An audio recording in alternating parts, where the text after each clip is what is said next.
ਅੰਮ੍ਰਿਤ ਬਾਣੀ ਹਰ ਹਰ ਤੇਰੀ, ਸੁਣ ਸੁਣ ਹੋਵੇ ਪਰਮ ਗਤ ਮੇਰੀ। ਅੰਮ੍ਰਿਤ ਬਾਣੀ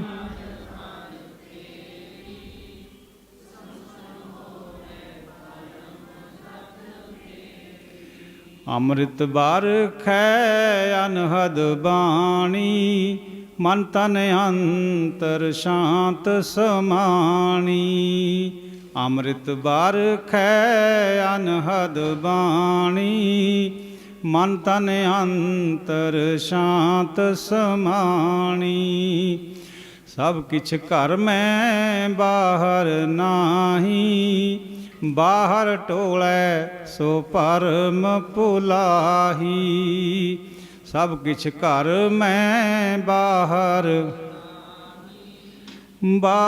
ਟੋਲੇ ਭਰਮ ਭੁਲਾਹੀ। ਛਿਮ ਛਿਮ ਬਰਸੈ ਅੰਮ੍ਰਿਤ ਧਾਰਾ, ਮਨ ਪੀਵੈ ਸੁਨ ਸ਼ਬਦ ਵਿਚਾਰਾ। ਛਿਮ ਛਿਮ ਬਰਖੈ ਅੰਮ੍ਰਿਤ ਧਾਰਾ, ਮਨ ਪੀਵੈ ਸੁਨ ਸ਼ਬਦ ਵਿਚਾਰਾ। ਅੰਮ੍ਰਿਤ ਬਾਣੀ ਹਰ ਹਰ ਤੇਰੀ, ਸੁਣ ਸੁਣ ਹੋਵੇ ਪਰਮ ਗਤ ਮੇਰੀ। ਪਰਮ ਸਤਿਕਾਰਯੋਗ ਸਾਧ ਸੰਗਤ ਜੀਓ, ਗੁਰੂ ਨਾਨਕ ਪਾਤਸ਼ਾਹ ਜਿਨ੍ਹਾਂ ਨੂੰ ਆਪਾਂ ਯਾਦ ਕਰ ਰਹੇ ਹਾਂ ਅੱਜ 550ਵੇਂ ਉਹਨਾਂ ਦੇ ਉਤਸਵ ਦੇ ਉੱਤੇ, ਪ੍ਰਕਾਸ਼ ਉਤਸਵ ਦੇ ਉੱਤੇ, ਇਸ ਦੁਨੀਆ ਦੇ ਉੱਤੇ ਆਏ ਲਗਭਗ 39,000 ਮੀਲ ਉਹਨਾਂ ਨੇ ਸਫ਼ਰ ਕਰਿਆ ਦੁਨੀਆ ਦੇ ਵਿੱਚ ਤੁਰ ਫਿਰ ਕੇ। ਹਰ ਇੱਕ ਜਗ੍ਹਾ ਗਏ, ਡੇਰਿਆਂ 'ਤੇ ਗਏ। ਜਿਹੜੇ ਉਸ ਟਾਈਮ ਦੇ ਮੰਨੇ ਪ੍ਰਮੰਨੇ ਸਾਧੂ ਲੋਕ ਸੀ ਉਹਨਾਂ ਦੇ ਡੇਰਿਆਂ 'ਤੇ ਗਏ ਔਰ ਹੋਕਾ ਦਿੱਤਾ, ਜਿਹਨੂੰ ਅਲਾਮਾ ਇਕਬਾਲ ਨੇ ਬੜੇ ਸੁੰਦਰ ਸ਼ਬਦਾਂ 'ਚ ਕਿਹਾ, ਫਿਰ ਉੱਠੀ ਆਖਿਰ ਸਦਾ ਤੌਹੀਦ ਕੀ ਪੰਜਾਬ ਸੇ, ਹਿੰਦ ਕੋ ਇੱਕ ਮਰਦੇ ਕਾਮਲ ਨੇ ਜਗਾਇਆ ख्वाब ਸੇ। ਤੌਹੀਦ ਸਾਧ ਸੰਗਤ ਜੀ ਏਕੇ ਨੂੰ ਕਹਿੰਦੇ, ਵਨਨੈਸ, ਇੱਕ ਰੱਬ ਦੀ ਪੂਜਾ। ਅਲਾਮਾ ਇਕਬਾਲ ਕਹਿੰਦੇ ਆ ਚਲੋ ਅਖੀਰ ਨੂੰ ਇੱਕ ਆਵਾਜ਼ ਐਸੀ ਉੱਠੀ ਪੰਜਾਬ ਤੋਂ, ਕਿਉਂਕਿ ਜਿਹੜੇ ਮੁਸਲਮਾਨ ਵੀਰ ਹੈ ਉਹ ਪੱਛਮ ਦੇ ਨਾਲ ਸੰਬੰਧ ਰੱਖਦੇ ਹੈ।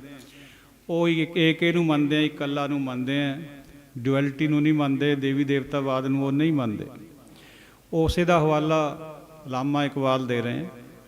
ਫਿਰ ਆਖਰ ਉੱਠੀ ਸਦਾ ਤੌਹੀਦ ਕੀ ਪੰਜਾਬ ਸੇ, ਹਿੰਦ ਕੋ ਇੱਕ ਮਰਦੇ ਕਾਮਲ ਨੇ ਜਗਾਇਆ ख्वाब ਸੇ। ਹਿੰਦੁਸਤਾਨ ਇੱਕ ਸੁਪਨੇ ਦੇ ਵਿੱਚ ਸੀਗਾ, ਡੁਐਲਿਟੀ ਦੇ ਵਿੱਚ। ਇਹ ਡੁਐਲਿਟੀ, ਦੁਆਇਤ ਭਾਵ ਹੁਣ ਵੀ ਜਾਰੀ ਹੈ, ਹੁਣ ਕਿਹੜੇ ਹਟ ਗਿਆ। ਈਵਨ ਸਾਡੇ ਸਿੱਖ ਭਰਾ ਵੀ 80-90% ਹੁਣ ਵੀ ਇਹੀ ਗੱਲ ਕਰ ਰਹੇ। ਇਹ ਜਿੰਨਾ ਚਿਰ ਸਾਡੇ ਅੰਦਰ ਬੈਠੀ ਹੈ ਡੁਐਲਿਟੀ, ਨਾਮ ਦਾ ਪ੍ਰਕਾਸ਼ ਨਹੀਂ ਹੋ ਸਕਦਾ। ਇਹ ਗੁਰੂ ਨਾਨਕ ਪਾਤਸ਼ਾਹ ਦੀ ਜਿਹੜੀ ਮੇਨ ਸਿੱਖਿਆ ਸਾਨੂੰ ਇਹ ਹੈ। ਸਾਧ ਸੰਗਤ ਜੀ, ਉਹ 3 ਮੇਨ ਸਿੱਖਿਆਵਾਂ, ਨਾਮ ਜਪਣਾ, ਕਿਰਤ ਕਰਨੀ, ਵੰਡ ਛਕਣਾ। ਅਨਫਾਰਚੂਨੇਟਲੀ ਸਾਡੇ ਵਰਗੇ ਜਿਹੜੇ ਕੁਛ ਪੜ੍ਹੇ ਲਿਖੇ ਵਿਦਵਾਨ ਨੇ ਛੋਟੇ ਮੋਟੇ, ਅਸੀਂ ਨਾਮ ਨੂੰ ਤਾਂ ਛੱਡ ਦਿੱਤਾ ਹੈ, ਕਿਉਂਕਿ ਨਾਮ ਦੀ ਸਾਨੂੰ ਸੋਝੀ ਓ ਕੋਈ ਨਹੀਂ ਹੈ। ਨਾਮ ਅਸੀਂ ਕਦੇ ਜਪਦੇ ਹੀ ਨਹੀਂ। ਕਿਰਤ ਨੂੰ ਮੂਹਰੇ ਰੱਖ ਲਿਆ। ਉਹ ਇਸ ਤਰ੍ਹਾਂ ਕਹਿ ਰਹੇ ਹੈ, ਕਿਰਤ ਕਰਨੀ, ਨਾਮ ਜਪਣਾ, ਵੰਡ ਛਕਣਾ। ਇਹ ਗੱਲਾਂ ਕਹਿਣ 'ਚ ਬਹੁਤ ਭਾਰੀ ਤੌਹੀਨ ਹੈ ਗੁਰੂ ਨਾਨਕ ਸਾਹਿਬ ਦੇ ਵਿਚਾਰਾਂ ਦੀ।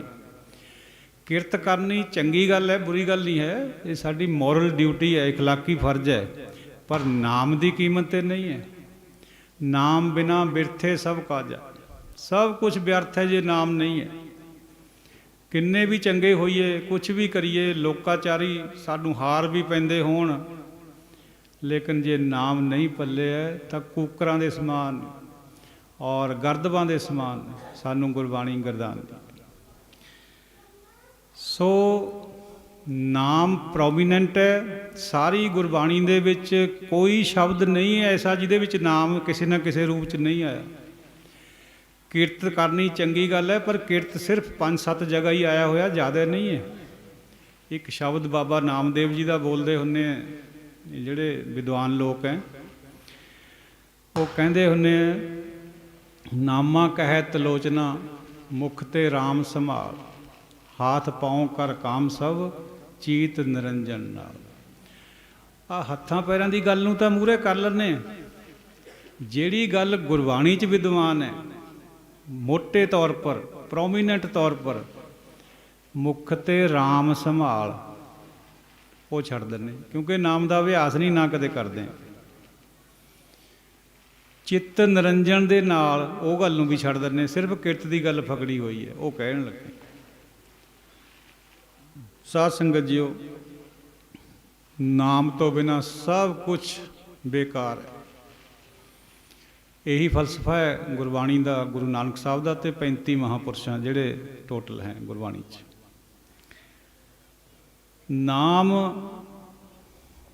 ਦੇ ਨਾਂ ਦੇ ਉੱਤੇ ਪੰਜਾਬ ਦੇ ਵਿੱਚ ਹੀ ਜਿੱਥੇ ਰਹਿਬਰਾਂ ਨੇ ਸਾਡਿਆਂ ਨੇ ਇਹ ਸੰਦੇਸ਼ ਉਪਦੇਸ਼ ਦਿੱਤੇ ਹੈ, ਇੱਥੇ ਹੀ ਭੰਬਲ ਭੂਸਾ ਜਾਰੀ ਹੈ। ਬਹੁਤ ਸਾਰੇ ਡੇਰਿਆਂ ਦੇ ਵਿੱਚ ਨਾਮ ਦੁਆਨੀ ਨੂੰ ਮਿਲ ਰਿਹਾ ਹੈ, ਆਓ ਜੀ ਨਾਮ ਦਈਏ ਤੁਹਾਨੂੰ। ਇਹ ਬਿਲਕੁਲ it makes no sense at all ਨਾਮ ਦੇ ਬਾਰੇ 'ਚ, ਨਾ ਦੇਣੇ ਵਾਲਿਆਂ ਦੇ ਪੱਲੇ ਹੈ ਨਾ ਲੈਣੇ ਵਾਲਿਆਂ ਦੇ ਪੱਲੇ ਹੈ। ਨਾਮ ਤਾਂ ਕੁਝ ਹੋਰ ਚੀਜ਼ ਹੈ ਜਿਹਨੂੰ ਗੁਰਬਾਣੀ ਫਰਮਾਉਂਦੀ ਹੈ। ਭਾਈ ਰੱਬ ਦਾ ਨਾਮ ਸਭ ਦੇ ਕੋਲ ਹੈ, ਕੋਈ ਦੁਨੀਆ ਦਾ ਸ਼ਖਸ ਨਹੀਂ ਹੋਊਗਾ ਜਿਹਦੇ ਕੋਲ ਨਾਮ ਰੱਬ ਦਾ ਨਾਂ ਹੋਵੇ। ਕੋਈ ਗੋਡ ਕਹਿੰਦਾ ਹੋਊ, ਕੋਈ ਅੱਲਾ ਕਹਿੰਦਾ, ਕੋਈ ਰਾਮ ਕਹਿੰਦਾ, ਕੋਈ ਵਾਹਿਗੁਰੂ, ਕੋਈ ਯਹੋਵਾ, ਕੋਈ ਕੁਛ। ਲੇਕਿਨ ਜਿਹੜਾ ਨਾਮ ਦੀ ਬਾਤ ਜਿਹੜੀ ਗੁਰਬਾਣੀ ਨੇ ਪਾਈ ਹੈ, ਉਹ ਨਾਮ ਹੈ ਰੱਬ ਦਾ ਹੀ ਹੈ, ਪਰ ਉਹਦੇ ਪਿੱਛੇ ਕੋਈ ਭਾਵਨਾ ਹੋਰ ਹੈ, ਉਹ ਸਮਝਣ ਵਾਲੀ ਹੈ।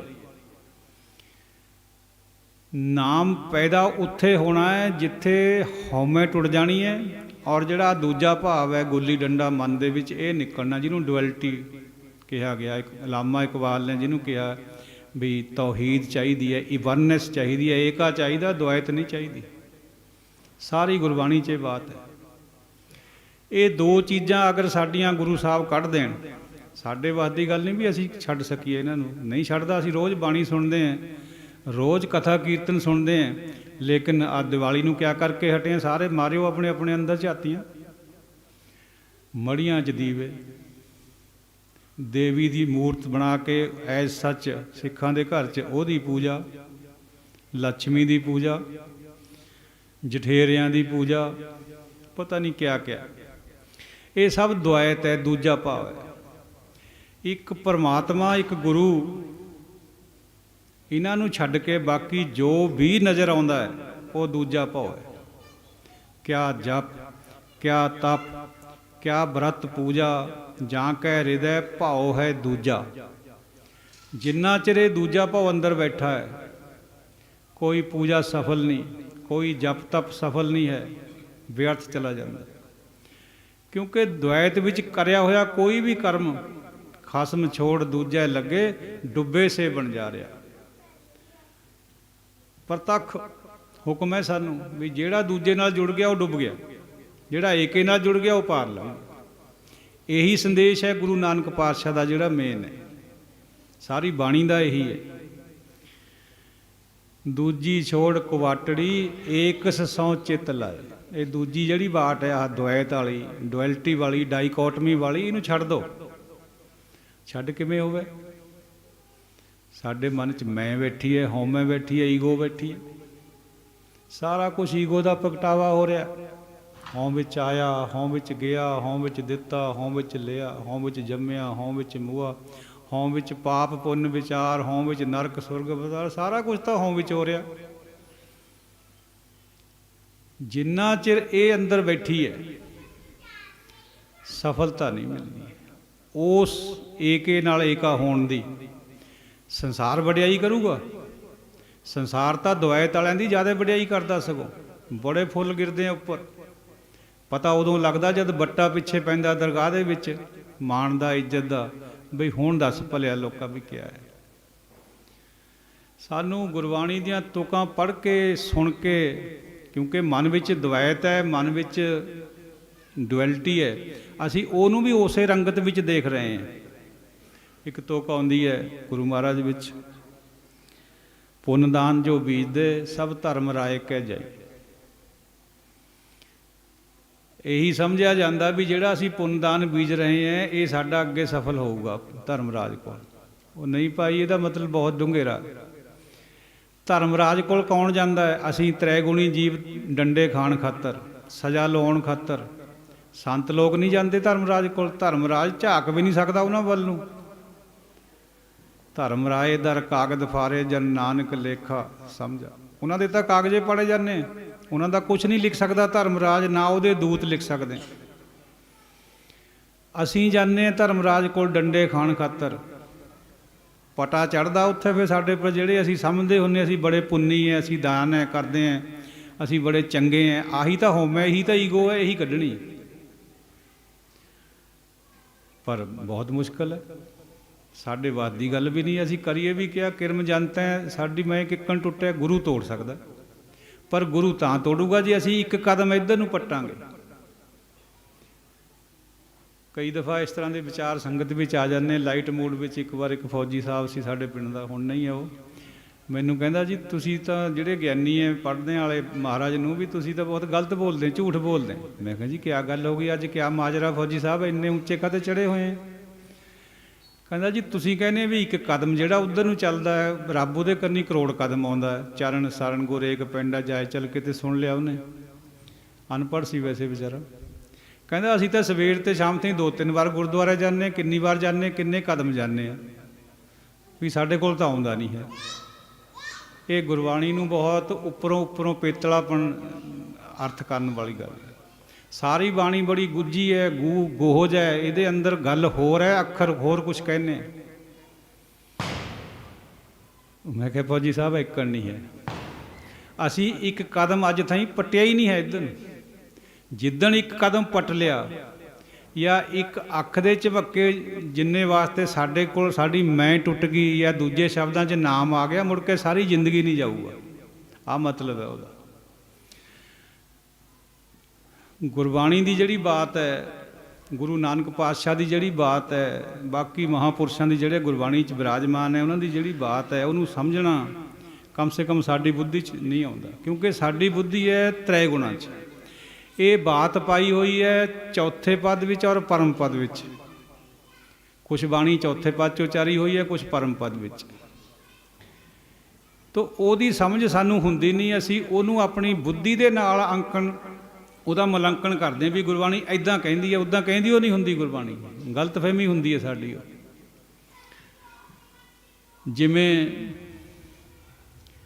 ਇਹਨੂੰ ਬੁੱਝਣਾ ਕਹਿੰਦੀ ਹੈ ਗੁਰਬਾਣੀ, ਫਰਮਾਉਂਦੀ ਹੈ ਵੀ ਬੁੱਝਣਾ ਸਿੱਖੋ ਭਾਈ। ਬਾਣੀ ਪੜ੍ਹਨੀ ਚੰਗਾ ਕਰਮ ਹੈ, ਬਾਣੀ ਸੁਣਨੀ ਉਸ 'ਤੇ ਵੀ ਚੰਗਾ ਕਰਮ ਹੈ, ਬਾਣੀ ਨੂੰ ਜਾਣ ਲੈਣਾ, ਉਹਦੇ ਉੱਪਰ ਚੱਲਣਾ ਉਸ 'ਤੇ ਵੀ ਵਧੀਆ ਕਰਮ ਹੈ। ਪਰ ਇਹਨਾਂ ਸਾਰਿਆਂ 'ਤੇ ਉੱਪਰ ਉੱਚਾ ਕਰਮ ਹੈ ਬਾਣੀ ਨੂੰ ਬੁੱਝਣਾ, ਬੁੱਝ ਕੇ ਫਿਰ ਮੰਨ ਲੈਣਾ। ਹੁਣ ਜਿਹੜਾ ਇਹ ਬੁੱਝਣਾ ਸ਼ਬਦ ਹੈ ਬੜਾ ਪਿਆਰਾ ਸ਼ਬਦ ਹੈ ਗੁਰਬਾਣੀ 'ਚ। ਬਿਨ ਬੂਝੇ ਪਸ਼ੂ ਕੀ ਨਿਆਈ, ਭਰਮ ਮੋਹ ਵਿਆਪਿਓ ਮਾਇਆ। ਸਾਨੂੰ ਪਸ਼ੂ ਗਰਦਾਨਿਆ ਗਿਆ ਜੇ ਅਸੀਂ ਨਹੀਂ ਬੁੱਝਦੇ ਤਾਂ। ਬੜੇ ਕਰੜੇ ਸ਼ਬਦ ਰੱਖੇ ਗੁਰੂ ਸਾਹਿਬ ਨੇ, ਪਰ ਸੱਚ ਹੈ। ਏਕ ਵਸਤ ਬੂਝੈ ਤਾਂ ਹੋਮੈ ਪਾਕ, ਬਿਨ ਬੂਝੇ ਤੂੰ ਸਦਾ ਨਾ ਪਾਕ। ਜੇ ਤਾਂ ਉਹ ਗੱਲ ਬੁੱਝ ਲਈ ਹੈ ਨਾਮ ਵਾਲੀ ਤਾਂ ਤੂੰ ਬੰਦੇ ਪਵਿੱਤਰ ਹੈ, ਮਨਾ ਤੂੰ ਪਵਿੱਤਰ ਹੈ। ਅਗਰ ਨਹੀਂ ਬੁੱਝੀ ਤੂੰ ਸਦਾ ਵਾਸਤੇ ਡਰਟੀ ਹੈ, ਸੋਇਲਡ ਹੈ, ਗੰਦਾ ਹੈ। ਫਰਮਾਨ ਹੈ। ਬੁੱਝਣਾ ਬਹੁਤ ਪਰਮ ਪਵਿੱਤਰ ਚੀਜ਼ ਹੈ, ਪਰ ਬੁੱਝੂਗਾ ਕੌਣ? ਜਿਹਨੂੰ ਗੁਰੂ ਬੁਝਾਊਗਾ। ਸਾਡੀ ਬੁੱਧੀ ਨਹੀਂ ਬੁੱਝ ਸਕਦੀ।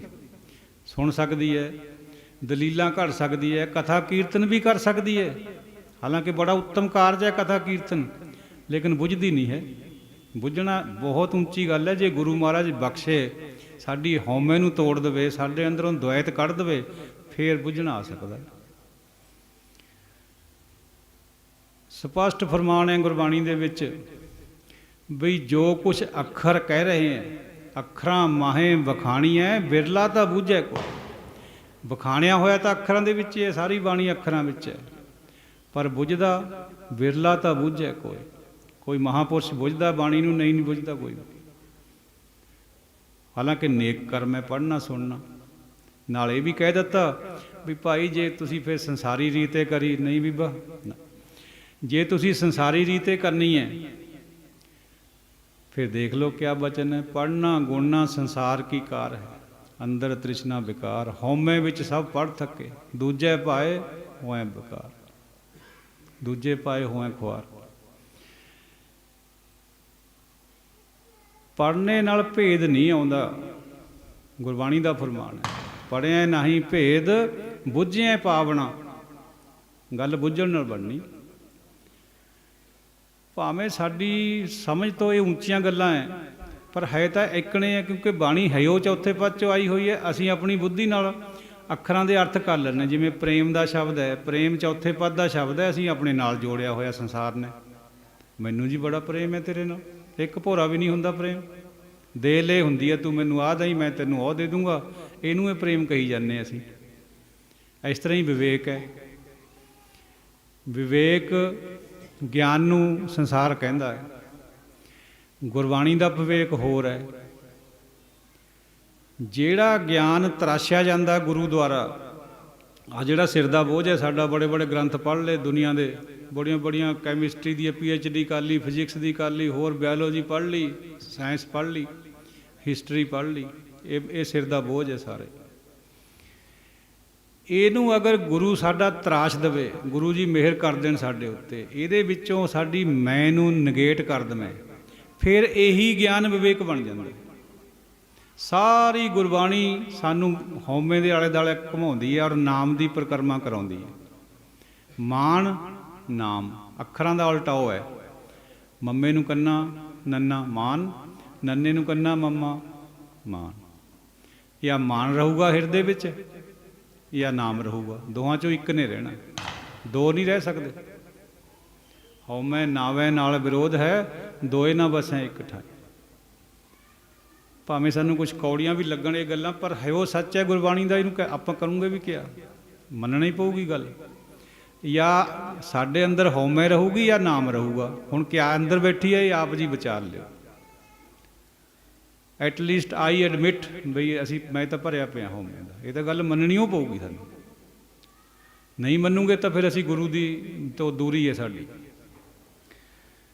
ਸੰਸਾਰੀ ਗੱਲਾਂ ਹੋਰ ਹੈ, ਸੰਸਾਰ ਦੇ ਵਿੱਚ ਜਿਹੜੀਆਂ ਵਡਿਆਈਆਂ ਹੈ, ਸੰਸਾਰ ਦੇ ਵਿੱਚ ਜਿਹੜਾ ਕੁਛ ਵੀ ਜੋ ਕੁਛ ਹੋ ਰਿਹਾ ਹੈ ਉਹ ਦਰਗਾਹ 'ਚ ਬਿਲਕੁਲ ਨਹੀਂ ਹੈ, ਉਹ ਤਾਂ ਉਲਟ ਹੈ ਬਿਲਕੁਲ।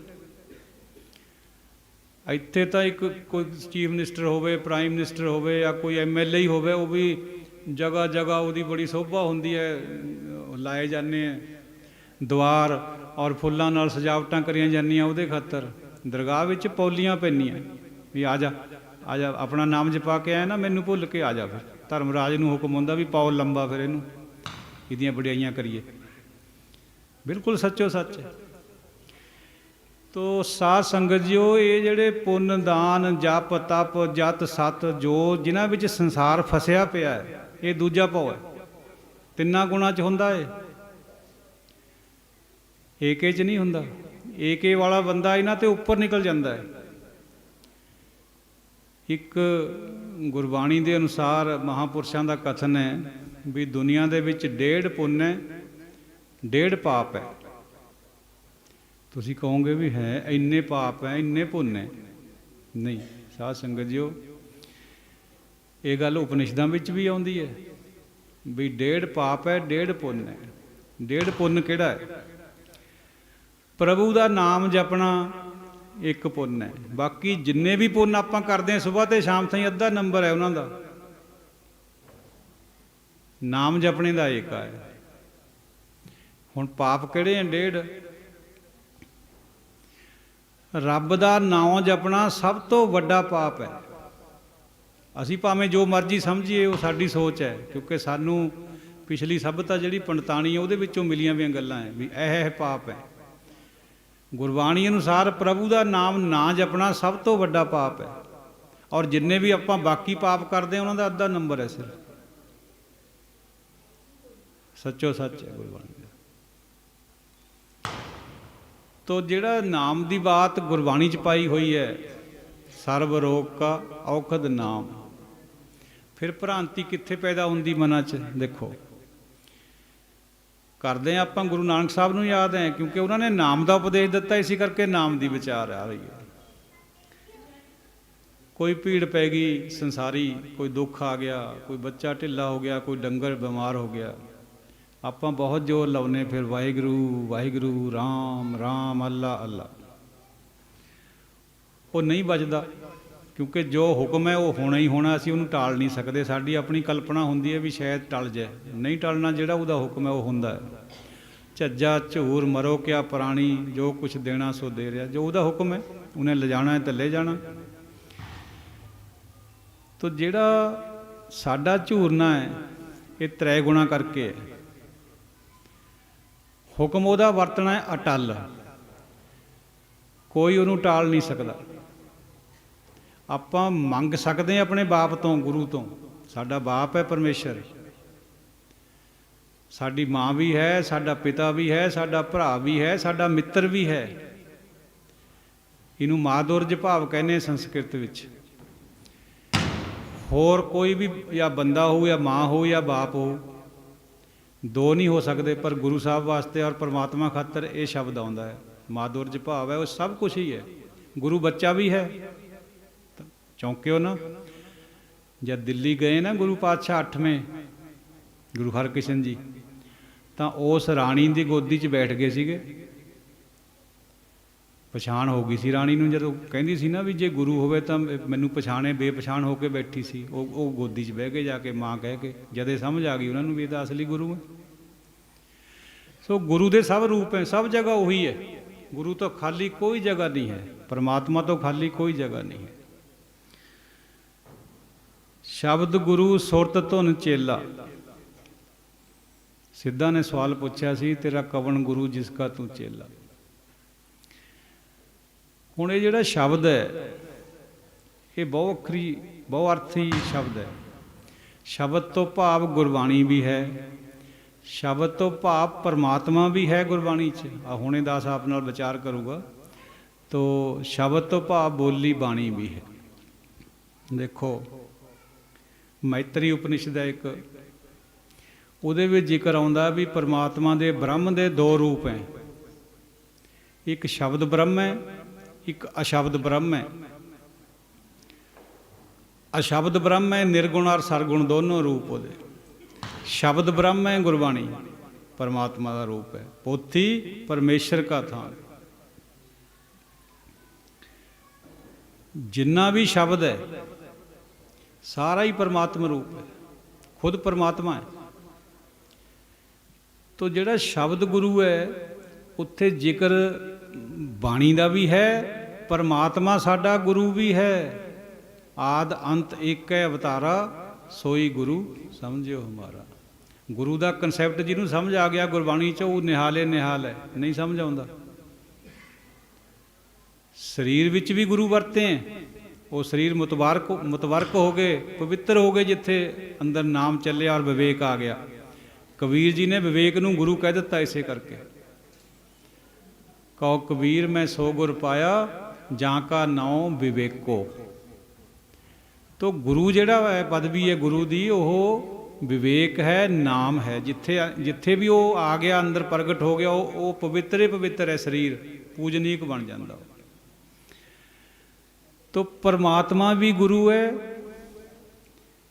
शब्द भी गुरु है। इन्हां दा भाव समझण वाला है। हुण साध संगत जी, सर्व रोग का औखद नाम समझते जो आप है उस तरह होंदा नहीं, क्योंकि हुक्म उहदा है। जे उहदा हुक्म वरतदा है, किसी साडे बच्चे ने इत्थों जाना है, उहदा हुक्म है, आ गया उन्हें जाना है, असी बहुत कोशिश करते हैं भी जे ना जावे टल जावे। साडी ममता तिन्ना गुणा च असी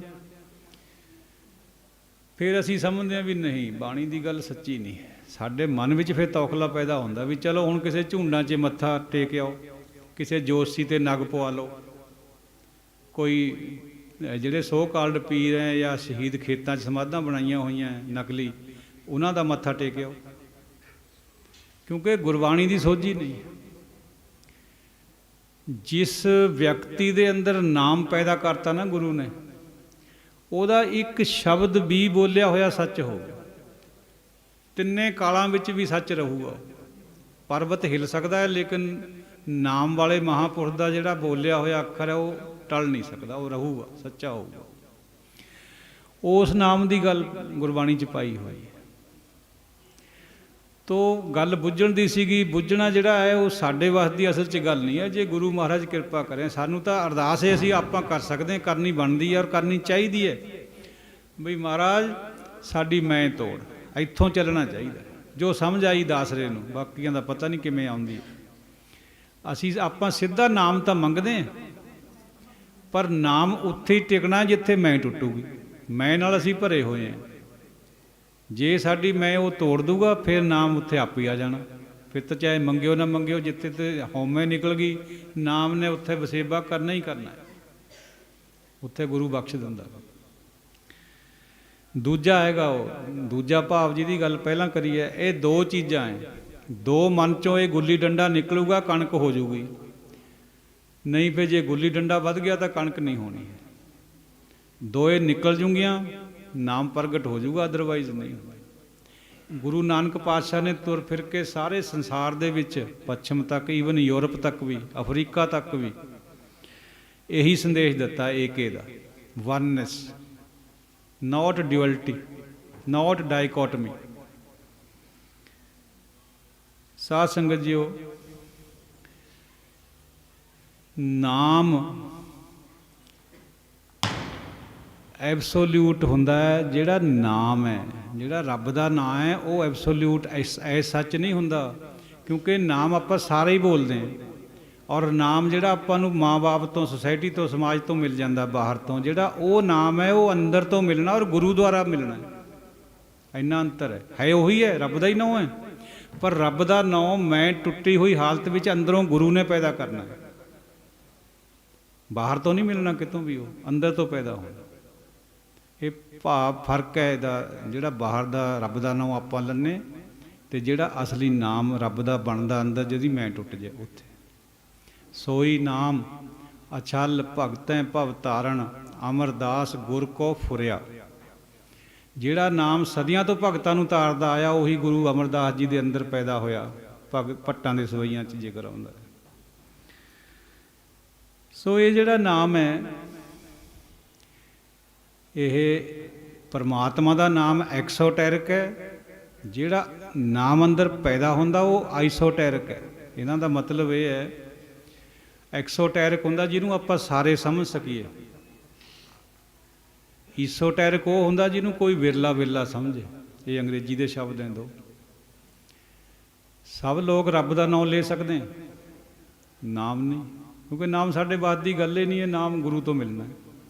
गुरु ने भी कंडीशनली देना, उसकी मर्जी है, जिन्हों मर्जी दवे ना दवे। भावें असीं सारी उम्र भी गुरु साहब के कोल आउण जाना करते रहिए, जरूरी नहीं भी सानू नाम मिल जूगा। क्या पता अगले जामे च मिले, होर दो जामे लंघा देवे, ये उन्होंने पता, उसका डोमेन है, साढ़े वास की गल नहीं। दावा नहीं कर सकता कोई भी बंदा। ये भी नहीं कह सकता भी गणका नूं क्यों देता, जामल नूं क्यों देता, वाल्मीकि नूं काहते देता। ਉਹਦੀ मौज है, साडा किंतु परंतु है ही नहीं है। इत्थे तो हौमे नूं झाड़ के सिੱਟਣਾ पैना, तां ही गल समझ आऊगी गुरबाणी की, नहीं तो नहीं आउंदी। दो तीन शब्द होर हैं, क्योंकि नाम की बात चल रही है, गुरु नानक पातशाह की गल चल रही है। उन्होंने नाम की गात पाई है। नाम नूं समझण खातर ये चीज़ां जरूरी हैं, नहीं तो नाम की समझ नहीं आउंदी। सतोगुण, स्पिरिचुअलिटी और डिविनिटी, ये तीन शब्द हैं। माया के तीन गुण है, आप जी नूं ज्ञात है सबनों, रजो तमो और सतो। रजो तमो तो आप ही हैं, सतो गुणी कोई कोई हुंदा है। ਉਹਨੂੰ ਆਪਾਂ ਇਹ ਸਮਝ ਲੈਂਦੇ ਵੀ ਇਹ ਪੂਰਾ ਸੰਤ ਹੈ। ਦੇਖੋ ਇਹਨਾਂ ਦੇ ਵਿੱਚ ਕਿੰਨਾ ਅੰਤਰ ਹੈ, ਜੋ ਮਹਾਰਾਜ ਨੇ ਜੋ ਗਿਆਤ ਹੈ ਆਪ ਜੀ ਨਾਲ ਸਾਂਝੀ ਕਰ ਰਹੇ ਹਾਂ। ਸਤੋ ਗੁਣ ਮਾਇਆ ਦਾ ਹੀ ਗੁਣ ਹੈ, ਲੇਕਿਨ ਸ੍ਰੇਸ਼ਟ ਹੁੰਦੀ ਹੈ ਮਾਇਆ, ਚਿੱਟੀ ਮਾਇਆ। ਉਹਦੇ ਵਿੱਚ ਬੰਦਾ ਅੰਤਰਮੁਖੀ ਹੁੰਦਾ ਹੈ, ਕੁਛ परमात्मा का भी ख्याल करता है, कुछ अपने करे होए चों भी दिंदा है, वंडण लग पैंदा है, और थोड़ा बहुता अभ्यास भी करता है परमात्मा बल दा। लेकिन हुंदा अंदर ते माया के प्रभाव च बरीक माया हुंदी, अंदर लको लंदा। सानू भुलेखा पैंदा भी ये संत है, हुंदा सतोगुणी है, लोकां नालों ऊंचा हुंदा है, सतोगुण च हुंदा, पर संत नहीं हुंदा वो। इस तो अगे है स्पिरिचुअलिटी। रूहानीयत रूहानीयत वो हुंदी है, वो बंदा हुंदा है जिहड़ा सतोगुण तो उपर निकल जे पर अजे डिवाइन ना बनया होवे। डिवाइन मीनस नूरानीयत, डिविनिटी। देखो इन्हां च भी भेद है। गਾਹਾਂ ਜਿਹੜਾ रूहानीयत वाला महापुरुष होगा वो भी विच विश्वास करता है, ਜਿਹੜਾ डिवाइन पुरुष होगा वो ही विच विश्वास करता, जमें ही नेड़े व्याख्या करी किसी महापुरुष ने।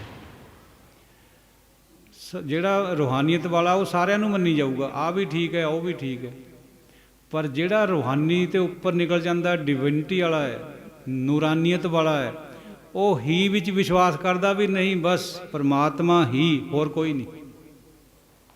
ये अंतर है। पर सानू डिफरेंसीएशन करनी नहीं आती, असी सारिਆਂ ਨੂੰ इक्को लाइन च बन दिंदे, सतोगुणियां ਨੂੰ भी, स्पिरिचुअल बंदियां ਨੂੰ भी, डिवाइन पुरुषां ਨੂੰ भी। डिवाइन पुरुष ਜਿਹੜੇ ਬਾਣੀ 'ਚ बैठे विराजमान है, स्पिरिचुअल ਜਿਹੜੇ डिवाइन नहीं बने लेकिन सतोगुण नालों ऊंचे हैं, विचाले दी स्टेज है वो, तो सतोगुण हेठां माया विच है। रजोतमो नालों सतोगुण भी ऊंचा हुंदा है। ये गुरु नानक साहब की जिहड़ी सिक्ख्या है उन्होंने जगह जगह घूम फिर के दित्ती है, वो ये समझण वालियां गल्लां है। जे सानू समझ आ जाए फिर पता लग जूगा भी ये संत है जां नहीं है, ये महापुरुष रूहानी है जां नहीं है, जां डिवाइन है जां नहीं है। तीन चार लक्षण तो सारिਆਂ ਦੇ ਸਾਂਝੇ ਹੁੰਨੇ, ਤਾਂ ही फर्क सानू समझ नहीं पैंदी। ਕਿਹੜੇ ਕਿਹੜੇ राइटियसनैस, सच का चलन, सतोगुणी भी करता है, डिवाइन तो करता ही करता है, स्पिरिचुअल भी करता है। फिर ट्रूथफुलनैस, सच्चाई, सच बोलते हैं, तिन्ने पुरुष है। उस तो अगे काइंड भी होंने, दयालू होंने, मैगनानीमस होंने, मतलब विशाल हिरदा होंदा, किसी ने दो अखर बोल भी दिते कौड़े, कोई नहीं बस, या किसी नूं वंडण लगे बन दो बई एक ने अपनी चीज़ भी दे देनी। ये जिहड़े कुछ लक्षण है, डिटैचमेंट भी हुंदी है माया तो इन्हां दी, इन्हां दे विच ये एक जे होने करके डिग्री का अंतर तो हैगा, लेकिन हुंदे हैं इस करके सानू शंका पै जांदा भी ये जिहड़ा सतोगुणी हुंदा उहनूं असीं डिवाइन पुरुष बना के बह जांदे। हुण देखो साध संगत जी, डिवाइन पुरुष के 4 लक्षण महापुरुषों ने गिने जिहड़े दूजियां ते उहनूं अलग करदे। Number 1 detachment. डिटैचमेंट का मतलब है माया तो टुट जाना, रहना माया दे विच है लेकिन माया तो वख होना। साहबजादियां दियां मृतक देहां पईयां मैदाने जंग चमकौर दे विच, कोल दी लंघ भाई दया सिंह ने कहा भी कफन पा दिए महाराज, कहते किदे किदे ते पाओगे, सारे ही मेरे, नहीं पाए, लंघे, डिटैचमेंट। दूजे पासे किसी महापुरुष नूं आपां रोज़ सुनते ही रहने गाहे बगाहे, जदों सीता जी नूं हरण हो गया, दरख्तां नूं पंछियां नूं भी पुछदे फिरे राम जी मेरी सीता किधर है, मेरी सीता किधर है। फर्क है गल दा। डिटैचमेंट, वननैस। डिवाइन पुरुष एक तो बिना दूजे वाल नक नहीं करूगा कदे भी, स्पिरिचुअल बंदा करता है, वो सारिਆਂ ਨੂੰ ਮੰਨੀ ਜਾਂਦਾ है। एक फर्क होंदा है एक्सपैक्टेशन का, आशा का। महात्मा बुद्ध जी ने कहा था भी एक्सपैक्ट नॉट ग्रीव नॉट, जे तुसी आशा नहीं करोगे तो थानू दुख नहीं होगा। ये बिल्कुल सच्ची गल है। हालांकि महात्मा बुद्ध के चेलियां नूं मंगण लगाता, उन्होंने भिक्षु बनाया, तो आशा तो बनूगी भी है, दर ते भी लेना, उत्थे ते भी लेना। गुरु साहब ने अपने सिखां नूं मंगते नहीं बनाया, दाते बनाया। घाल खाए किश हथों दे, नानक राह पछाणे से। सिख मंगता नहीं है, सिख दाता है, अपने करे होए चों दूजिਆਂ ਨੂੰ दे रहा है। सीरिया ਦੇ ਵਿੱਚ ਸਾਡਾ ਉਹਨਾਂ ਨਾਲ ਕੋਈ ਬਹੁਤਾ ਤਾਲੁਕ भी नहीं है, लेकिन ह्यूमैनिटी ਦੇ ਨਾਤੇ ਉੱਥੇ ਲੰਗਰ ਲਾਈ ਬੈਠੇ सिख, दवाइयां ਦਿੰਨੇ फ्री। नेपाल विच भुचाल आ जाए, उड़ीसा च सुनामी आ जाए, लंगर पंजाब तो जाने। ये गुरु नानक साहब के 20 रुपया की बरकत है लंगर की। तो डिवाइन होना बहुत मुश्किल गल है। असी स्पिरिचुअल नूं भी डिवाइन कही जाने, सतोगुणी नूं भी डिवाइन कही जाने। इन्हां गल्लां 'च फर्क है।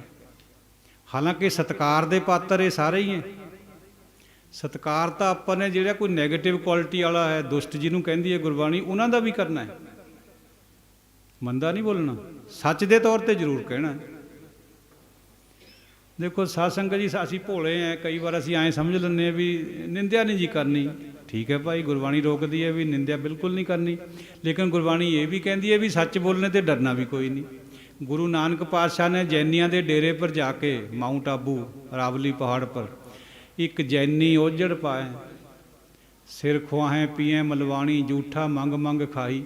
ਜੋ ਕੁਛ ਉਹ ਕਰਦੇ, ਨਕਚੂੰਡੀ ਨਾਲ ਵਾਲ ਪੱਟਦੇ ਆਪਣੇ, ਫੋਲ ਫਦੀਹਤ ਮੂੰਹ ਲੈਣ, ਪੜਾਸਾ ਪਾਣੀ ਦੇਖ ਸਗਾਹੀ। ਬਿਸਟਾ ਦਾ ਪੜਾਸਾ ਲੈਣੇ, ਉਹਨਾਂ ਦੀ ਨਿਖੇਧੀ ਕਰੀਏ ਗੁਰਬਾਣੀ 'ਚ। ਇਹ ਨਿੰਦਿਆ ਨਹੀਂ ਹੈ, ਇਹ ਸੱਚ ਹੈ। ਸੱਚ ਔਰ ਨਿੰਦਿਆ 'ਚ ਬਹੁਤ ਅੰਤਰ ਹੁੰਦਾ ਹੈ। ਸੱਚ ਹੁੰਦਾ ਹੈ ਜਿਹੜਾ ਕਹਿਣਾ ਬਣਦਾ ਹੈ, ਨਿੰਦਿਆ ਬਿਲਕੁਲ ਨਹੀਂ ਕਰਨੀ ਹੁੰਦੀ। ਨਿੰਦਿਆ ਉਹਨੂੰ ਕਹਿੰਦੇ ਆਪਾਂ ਜੇ ਆਪਾਂ ਸੱਚ ਨੂੰ ਝੁਠਲਾਈਏ, BA ਪੜ੍ਹੇ ਹੋਏ ਨੂੰ ਆਪਾਂ ਕਹੀਏ ਤਾਂ 8ਵੀਂ ਪਾਸ ਹੈ, ਇਹ ਨਿੰਦਿਆ ਹੈ। ਅਤੇ ਝੂਠੀ ਵਡਿਆਈ ਵੀ ਮਾੜੀ ਹੈ। ਗੁਰਬਾਣੀ 'ਚ ਉਸਤਤ ਨਿੰਦਿਆ ਦੋ ਵਿਵਰਜਿਤ ਹੈ। ਜੇ ਆਪਾਂ 8ਵੀਂ ਵਾਲੇ ਨੂੰ ਕਹੀਏ ਤਾਂ MA ਪਾਸ ਹੈ, ਉਹਦੀ ਝੂਠੀ ਵਡਿਆਈ ਕਰੀਏ, ਉਹ ਵੀ ਗਲਤ ਹੈ। ਜੇ 8ਵੀਂ ਵਾਲੇ ਨੂੰ 8ਵੀਂ ਪਾਸ ਕਹੋਗੇ ਤਾਂ ਉਹਦੀ ਕੋਈ ਗੁਨਾਹ ਨਹੀਂ ਹੈ, ਚਾਹੇ ਉਹ ਬੁਰਾ ਮੰਨੇ ਚਾਹੇ ਚੰਗਾ ਮੰਨੇ, ਉਹ ਸੱਚ ਹੈ। ਇਹ ਗੁਰਬਾਣੀ ਦੇ ਨੁਕਤੇ। ਤੋ ਸਾਧ ਸੰਗਤ ਜੀਓ, ਜੇ ਨਾਮ ਦੀ ਬਾਤ ਪਾਈ ਹੈ ਗੁਰੂ ਪਾਤਸ਼ਾਹ ਨੇ ਤਾਂ ਉਹਨੂੰ ਸਮਝਣਾ ਵੀ ਬਣਦਾ ਸਾਡਾ। ਪਹਿਲੀ ਗੱਲ ਤਾਂ ਇਹ ਵੀ ਅਸੀਂ ਅੱਜ ਕੱਲ੍ਹ ਦੇ ਜਿਹੜੇ ਛੋਟੀ ਬੁੱਧੀ ਵਾਲੇ ਲੋਕ ਹੈ, ਅਸੀਂ ਤਾਂ ਨਾਮ ਨੂੰ ਬਿਲਕੁਲ ਹੀ ਨਹੀਂ ਸਮਝਦੇ। ਫਿਰ ਇਹ ਵੀ ਉਟਾਂਕਣ ਕਰਦੇ ਆ ਵੀ ਨਾਮ ਤਾਂ ਕੋਈ ਗੱਲ ਨਹੀਂ ਹੈ ਜੀ, ਬਸ ਚੰਗੇ ਕਰਮ ਕਰੋ, ਆਪਣਾ ਕੰਮ ਦਿਆਨਤਦਾਰੀ ਨਾਲ ਡਿਊਟੀ ਕਰੋ, ਇਹੀ ਨਾਮ ਹੈ। ਐਕਣ ਵੀ ਕਹਿੰਦੇ ਸੁਣਦਾ ਸੀ, ਰੋਜ਼ ਨੈੱਟ ਪਰ ਆਉਂਦੀਆਂ ਇਹ ਗੱਲਾਂ। ਇਹ ਨਾਮ ਨਹੀਂ ਹੈ ਭਾਈ। ਚੰਗਾ ਕੰਮ ਕਰਨਾ, ਡਿਊਟੀ ਇਮਾਨਦਾਰੀ ਨਾਲ ਕਰਨੀ, ਇਹ ਅਖਲਾਕੀ ਫਰਜ਼ ਹੈ ਸਾਡਾ। ਇਹ ਰੂਹਾਨੀਅਤ ਨਹੀਂ ਹੈ। ਰੂਹਾਨੀਅਤ ਤਾਂ ਨਾਮ ਜਪੇ ਤੋਂ ਬਿਨਾਂ ਬਣਨੀ ਹੀ ਨਹੀਂ ਹੈ। ਉਹ ਤਾਂ ਮਸਟ ਹੈ, ਜਿਹਦੇ ਵਿੱਚ ਨਾਮ ਦਾ ਵਾਰ-ਵਾਰ ਰਿਸਾਈਟ ਕਰਨਾ ਔਰ ਕੰਨਾਂ ਦੇ ਨਾਲ ਸੁਣਨਾ, ਜਪਣਾ। ਫਿਰ ਜੇ ਮਹਾਰਾਜ ਕਿਰਪਾ ਕਰਕੇ ਸਿਮਰਨ ਦੇ ਦੇਵੇ ਤਾਂ ਉਸ ਤਰ੍ਹਾਂ ਕਰਨਾ। ਜਪ ਨੂੰ ਹੀ ਸਿਮਰਨ ਕਿਹਾ ਜਾਂਦਾ ਹੈ। ਸਿਮਰਨ ਚੌਥੇ ਪਦ ਵਿੱਚ ਸਾਨੂੰ ਗੁਰੂ ਬਖਸ਼ਦਾ ਹੈ। ਸਾਡੀ ਕੋਈ ਔਕਾਤ ਨਹੀਂ ਵੀ ਅਸੀਂ ਸਿਮਰਨ ਕਰ ਸਕੀਏ।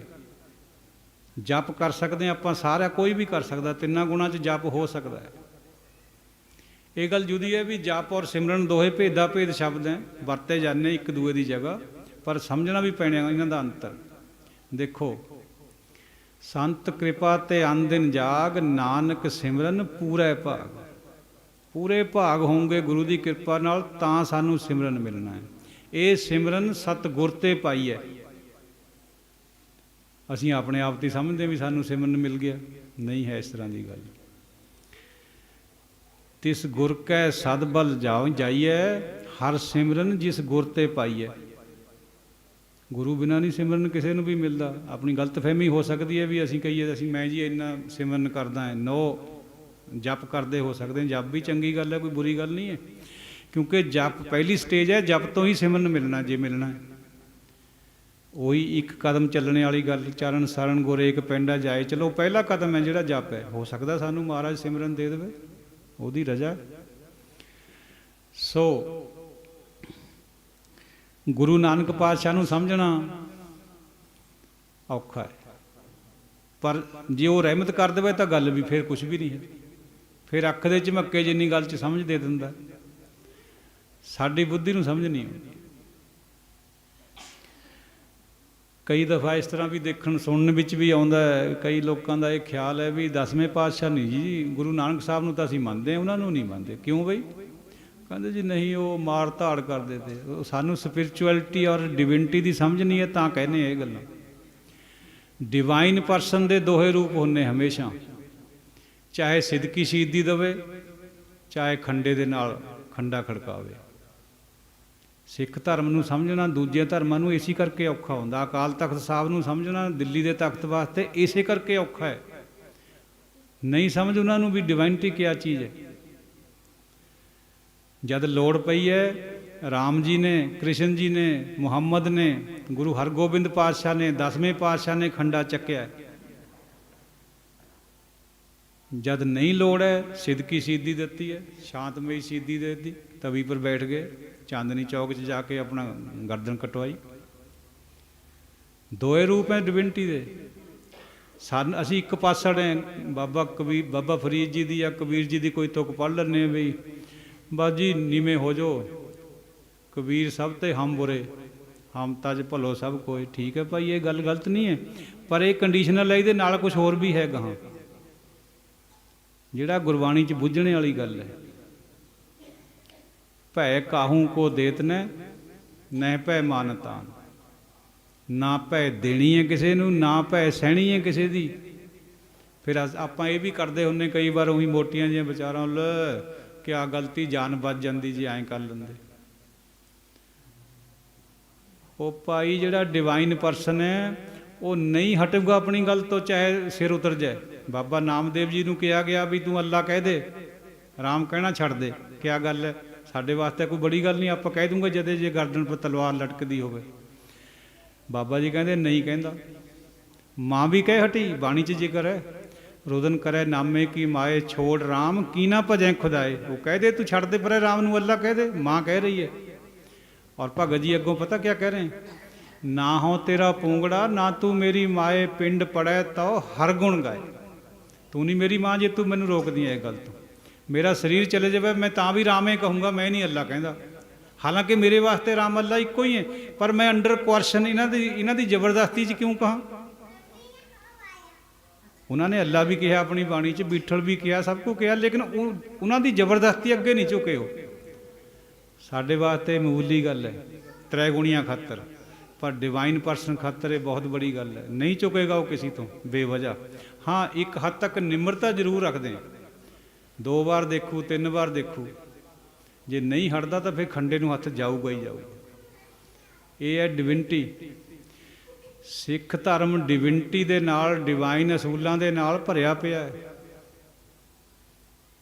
ਜਿੱਥੇ ਰਿਲੀਜਨ ਔਰ ਡਿਵਿਨਿਟੀ ਦਾ ਅੰਤਰ ਵੀ ਹੈ ਨਾ, ਉਹ ਤਾਂ ਹੁਣ ਸਮਾਂ ਨਹੀਂ, ਆਪਾਂ ਇੰਨੀ ਵਿਚਾਰ ਨਹੀਂ ਕਰ ਸਕਣੀ।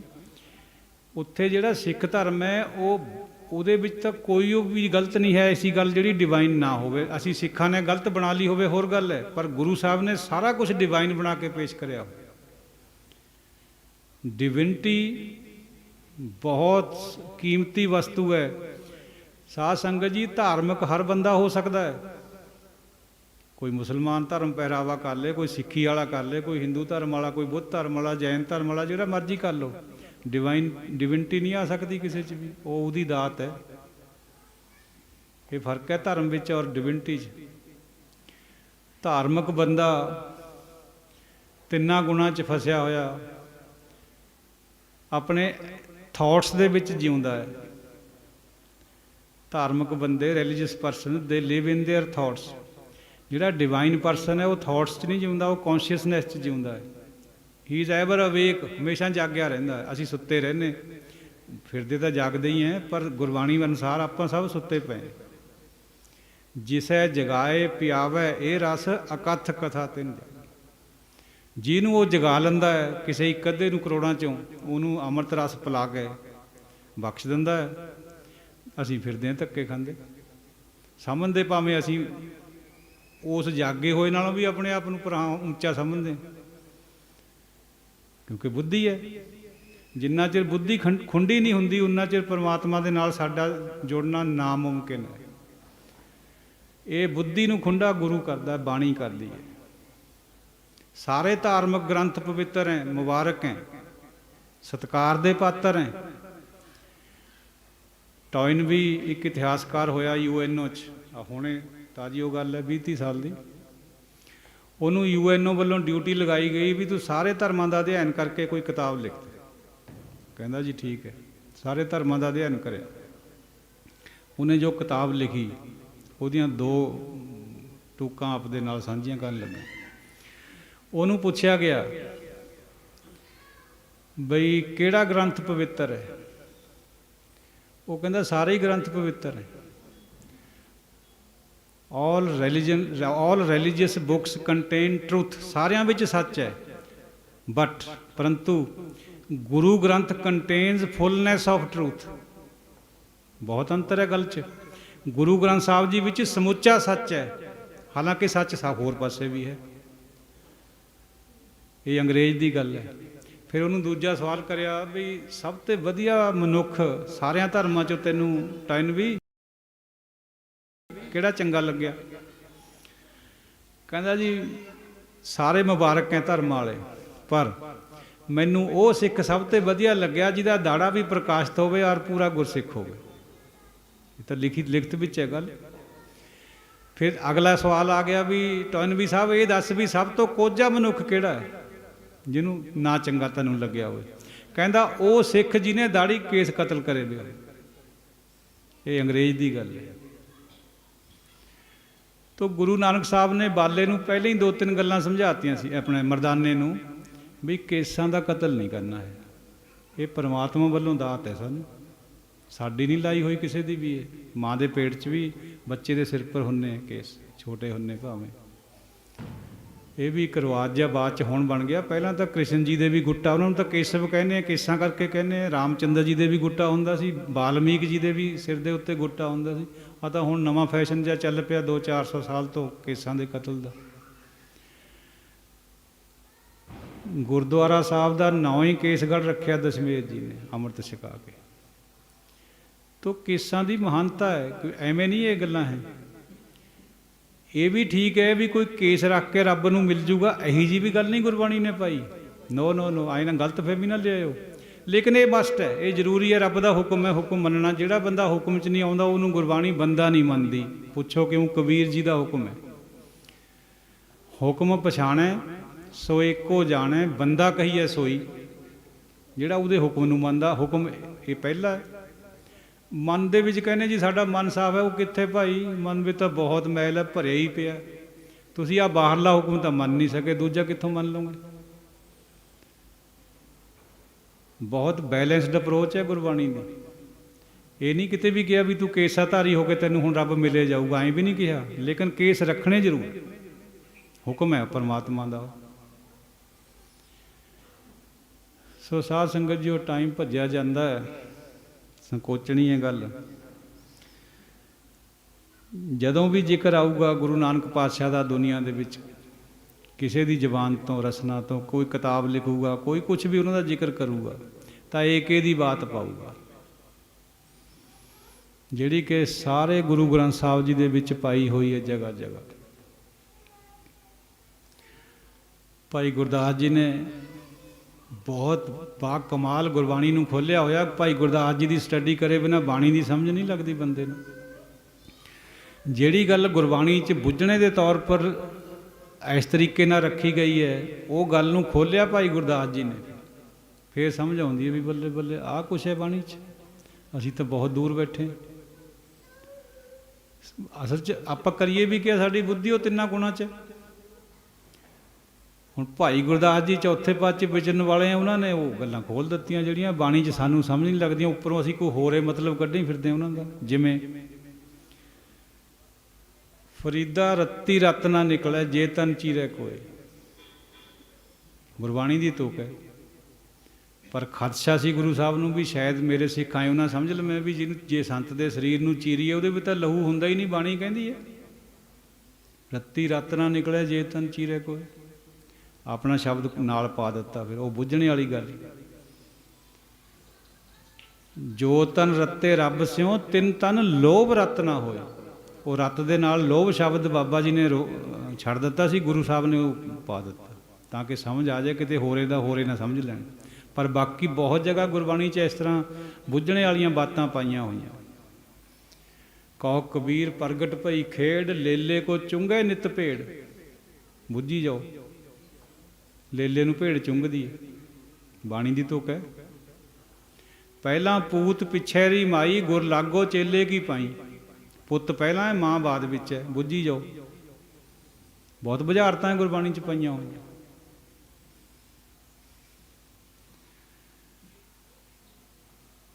ਅਰਦਾਸ ਬੇਨਤੀ ਮਹਾਰਾਜ ਦੇ ਚਰਨਾਂ 'ਚ ਇਹੀ ਹੈ, ਸਭ ਨੂੰ ਕਰਨੀ ਬਣਦੀ ਹੈ ਵੀ ਮਹਾਰਾਜ ਮੈਨੂੰ ਨਿਮਾਣਾ ਕਰ, ਮੈਨੂੰ ਛੋਟਾ ਕਰ। ਇਹ ਨਹੀਂ ਆ ਕੇ ਕਹਿਣਾ ਵੀ ਮੈਨੂੰ ਮੁਕੱਦਮਾ ਜਿਤਾ ਦੇ, ਮੈਂ ਫਿਰ ਪੜੋਸੀਆਂ ਨੂੰ ਕੁਝ ਕਹਿਣੇ ਜੋਗਾ ਹੋ ਜਾਵਾਂ, ਇਹ ਹਉਮੈ। ਇਹ ਨਹੀਂ ਕਹਿਣਾ ਵੀ ਮੈਨੂੰ ਆਹ ਦੇ ਦੇ, ਮੈਨੂੰ ਉਹ ਦੇ ਦੇ। ਉਹ ਤਾਂ ਦੇ ਹੀ ਰਿਹਾ, ਕਾਹਨੂੰ ਝੂਰਦਾ ਬੰਦਿਆ। ਉਹ ਤਾਂ ਅੰਦਰੇ ਬੈਠਾ ਹੈ, ਅੰਤਰਜਾਮੀ, ਉਹਨੂੰ ਸਭ ਪਤਾ ਤੈਨੂੰ ਕਿਆ ਲੋੜ ਹੈ। ठीक है मंग सकते हैं आप अपने बापू तो, पर सारा दिन मंगियो जाना। जिहड़ी करन वाली गल है भी महाराज कर दे मैनू ठीए लिया दे, मैं तो बहुत ऊंचा फिरदा सारा दिन तो उड़ी फिरी जाना उपर खंभां दे नाल, मैनू कर नहीं, मैनू भी अपने नाल जोड़, मैनू एक कदम अपने वल नूं तुरन ला लै, मैनू एक छिन अपने नाल जोड़ लै, एक छिन मंग लो, बहुता नहीं लोड़ मंगण दी, जिहड़ा छिन जुड़ गया वो सदा वास्ते जुड़ जूगा। एक निमक जो गुरमुख जापै तिसकी निर्मल सोई, एक निमक चुटकी विच जुड़िए तो सही, महाराज जोड़ लवे सानू। तो गुरु नानक पातशाह नूं याद करदिआं बार बार ਵਧਾਈ खालसे नूं इस दी भी है, पंजाबियां नूं सब नूं जिहड़े भी गुरु नानक लेवा है बई लांघा खुल गया 70 साल तो बाद। बाड़ कोल खड़ के 3-4 किलोमीटर तो बाई नौकलरां दे नाल दर्शन हुंदे सी, किरपा गुरु नानक साहब दी। अरदास बिरथी नहीं जाती कदे भी, आ गई हुण सफल हो गई। जिहड़ी खालसा अरदास बार बार ये कहंदा जद भी करदा भी जिन्हां गुरधामां तो सिखां नूं विछोड़िया गया उन्हां दे दर्शन दीदार, आ एक गल तां हो गई पूरी, बाकी भी हो जू समय नाल, क्योंकि गुरु सर्वग है, असीं अलपग हैं। आपां मिओपिक भी हैं, औथे तक दा देखदे थोड़े जे दूर तक दा। गुरु ने देखना तिन्ने कालां तक, गुरु की गल तिन्ने कालां में सच्ची हुंदी है। साडी तां उत्थे तक भी निगाह हुंदी है भी हुण क्या हो गया। कौमां कदे मरदियां नहीं, कौमां की जद्दोजहद सदियां तक चलती रहिंदी है। असीं देखते हैं भी हुण क्या हो रहा इस टाइम, नहीं नहीं नहीं, इतिहास पढ़ के देखो, गुरु साहब तो सेध लो। रशिया दे विच इनकलाब 1905 विच फेल हो गया सी, 17 विच 12 साल बाद सफल हो गए काम है उत्थे दे। इतिहास जिहड़ा बनदा है डिवाइन इतिहास जिहड़ा हुंदा है, डिवाइन गल जिहड़ी हुंदी है, वो कदे भी आई नहीं हुंदा भी वो निफल हो जूगी, समा जरूर लग सकदा। कुछ लोग कुछ क्या मेजोरिटी मायोपिक होंदी है बई जो अज हो रहा वो देखना उन्होंने, गुरु ने देखना बहुत अगे तक। एक गुरबाणी की तुक कह के समाप्ति करा, सच्चे मार्ग चलदियां उस्तत करे जहान। एक बंदा अपने इलाके का सी, साडे दा कुराली वाल दा, वो कहंदा जी तुसीं कहने गुरबाणी च भी उस्तति हुंदी है, भी उस्तति कित्थे हुंदी, सच्चे नूं तां फांसी लगदी है, तवियां पर बिठालिया जांदा सच्चे नूं।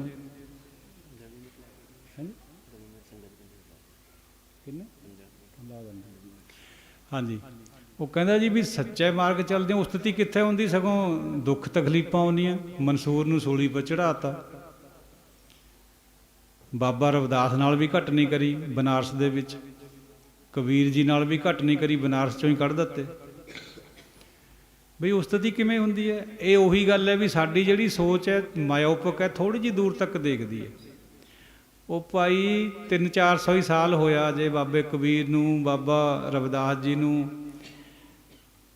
तवियां पर बैठण वाले महापुरुषां नूं, अपने सीस कटाउण वाले सिखां नूं, या चरखड़ियां पर चढ़न वाले सिखां नूं हुण मेले लगदे। फतेहगढ़ साहब जाके देख लो, जिन्हां दी अख मिओपिक सी उदों भी वो सोचते सी भी लै साहबजादे जे माड़ा जिहा उधर दी गल कर दिंदे बच रहिंदे, असीं इह जिहियां ढिल्लियां गल्लां करदे। डिवाइन गल्लां नहीं है ये, एवें विचारन दीयां गल्लां जिहड़ियां आम साडी सादी त्रैगुणी विचार हुंदी है। उन्हां नूं उदों जो कुछ देखिया, हुण उन्हां ने सदियां तक जिन्ना चिर जहान रहूगा उत्थे मेले इस तो भी वध लगने। ये गुरुद्वारे साहब भी छोटे पै जाने, लोकां ने इकण संगत ने उत्थे जाना है, हुण भी जा रहे हैं।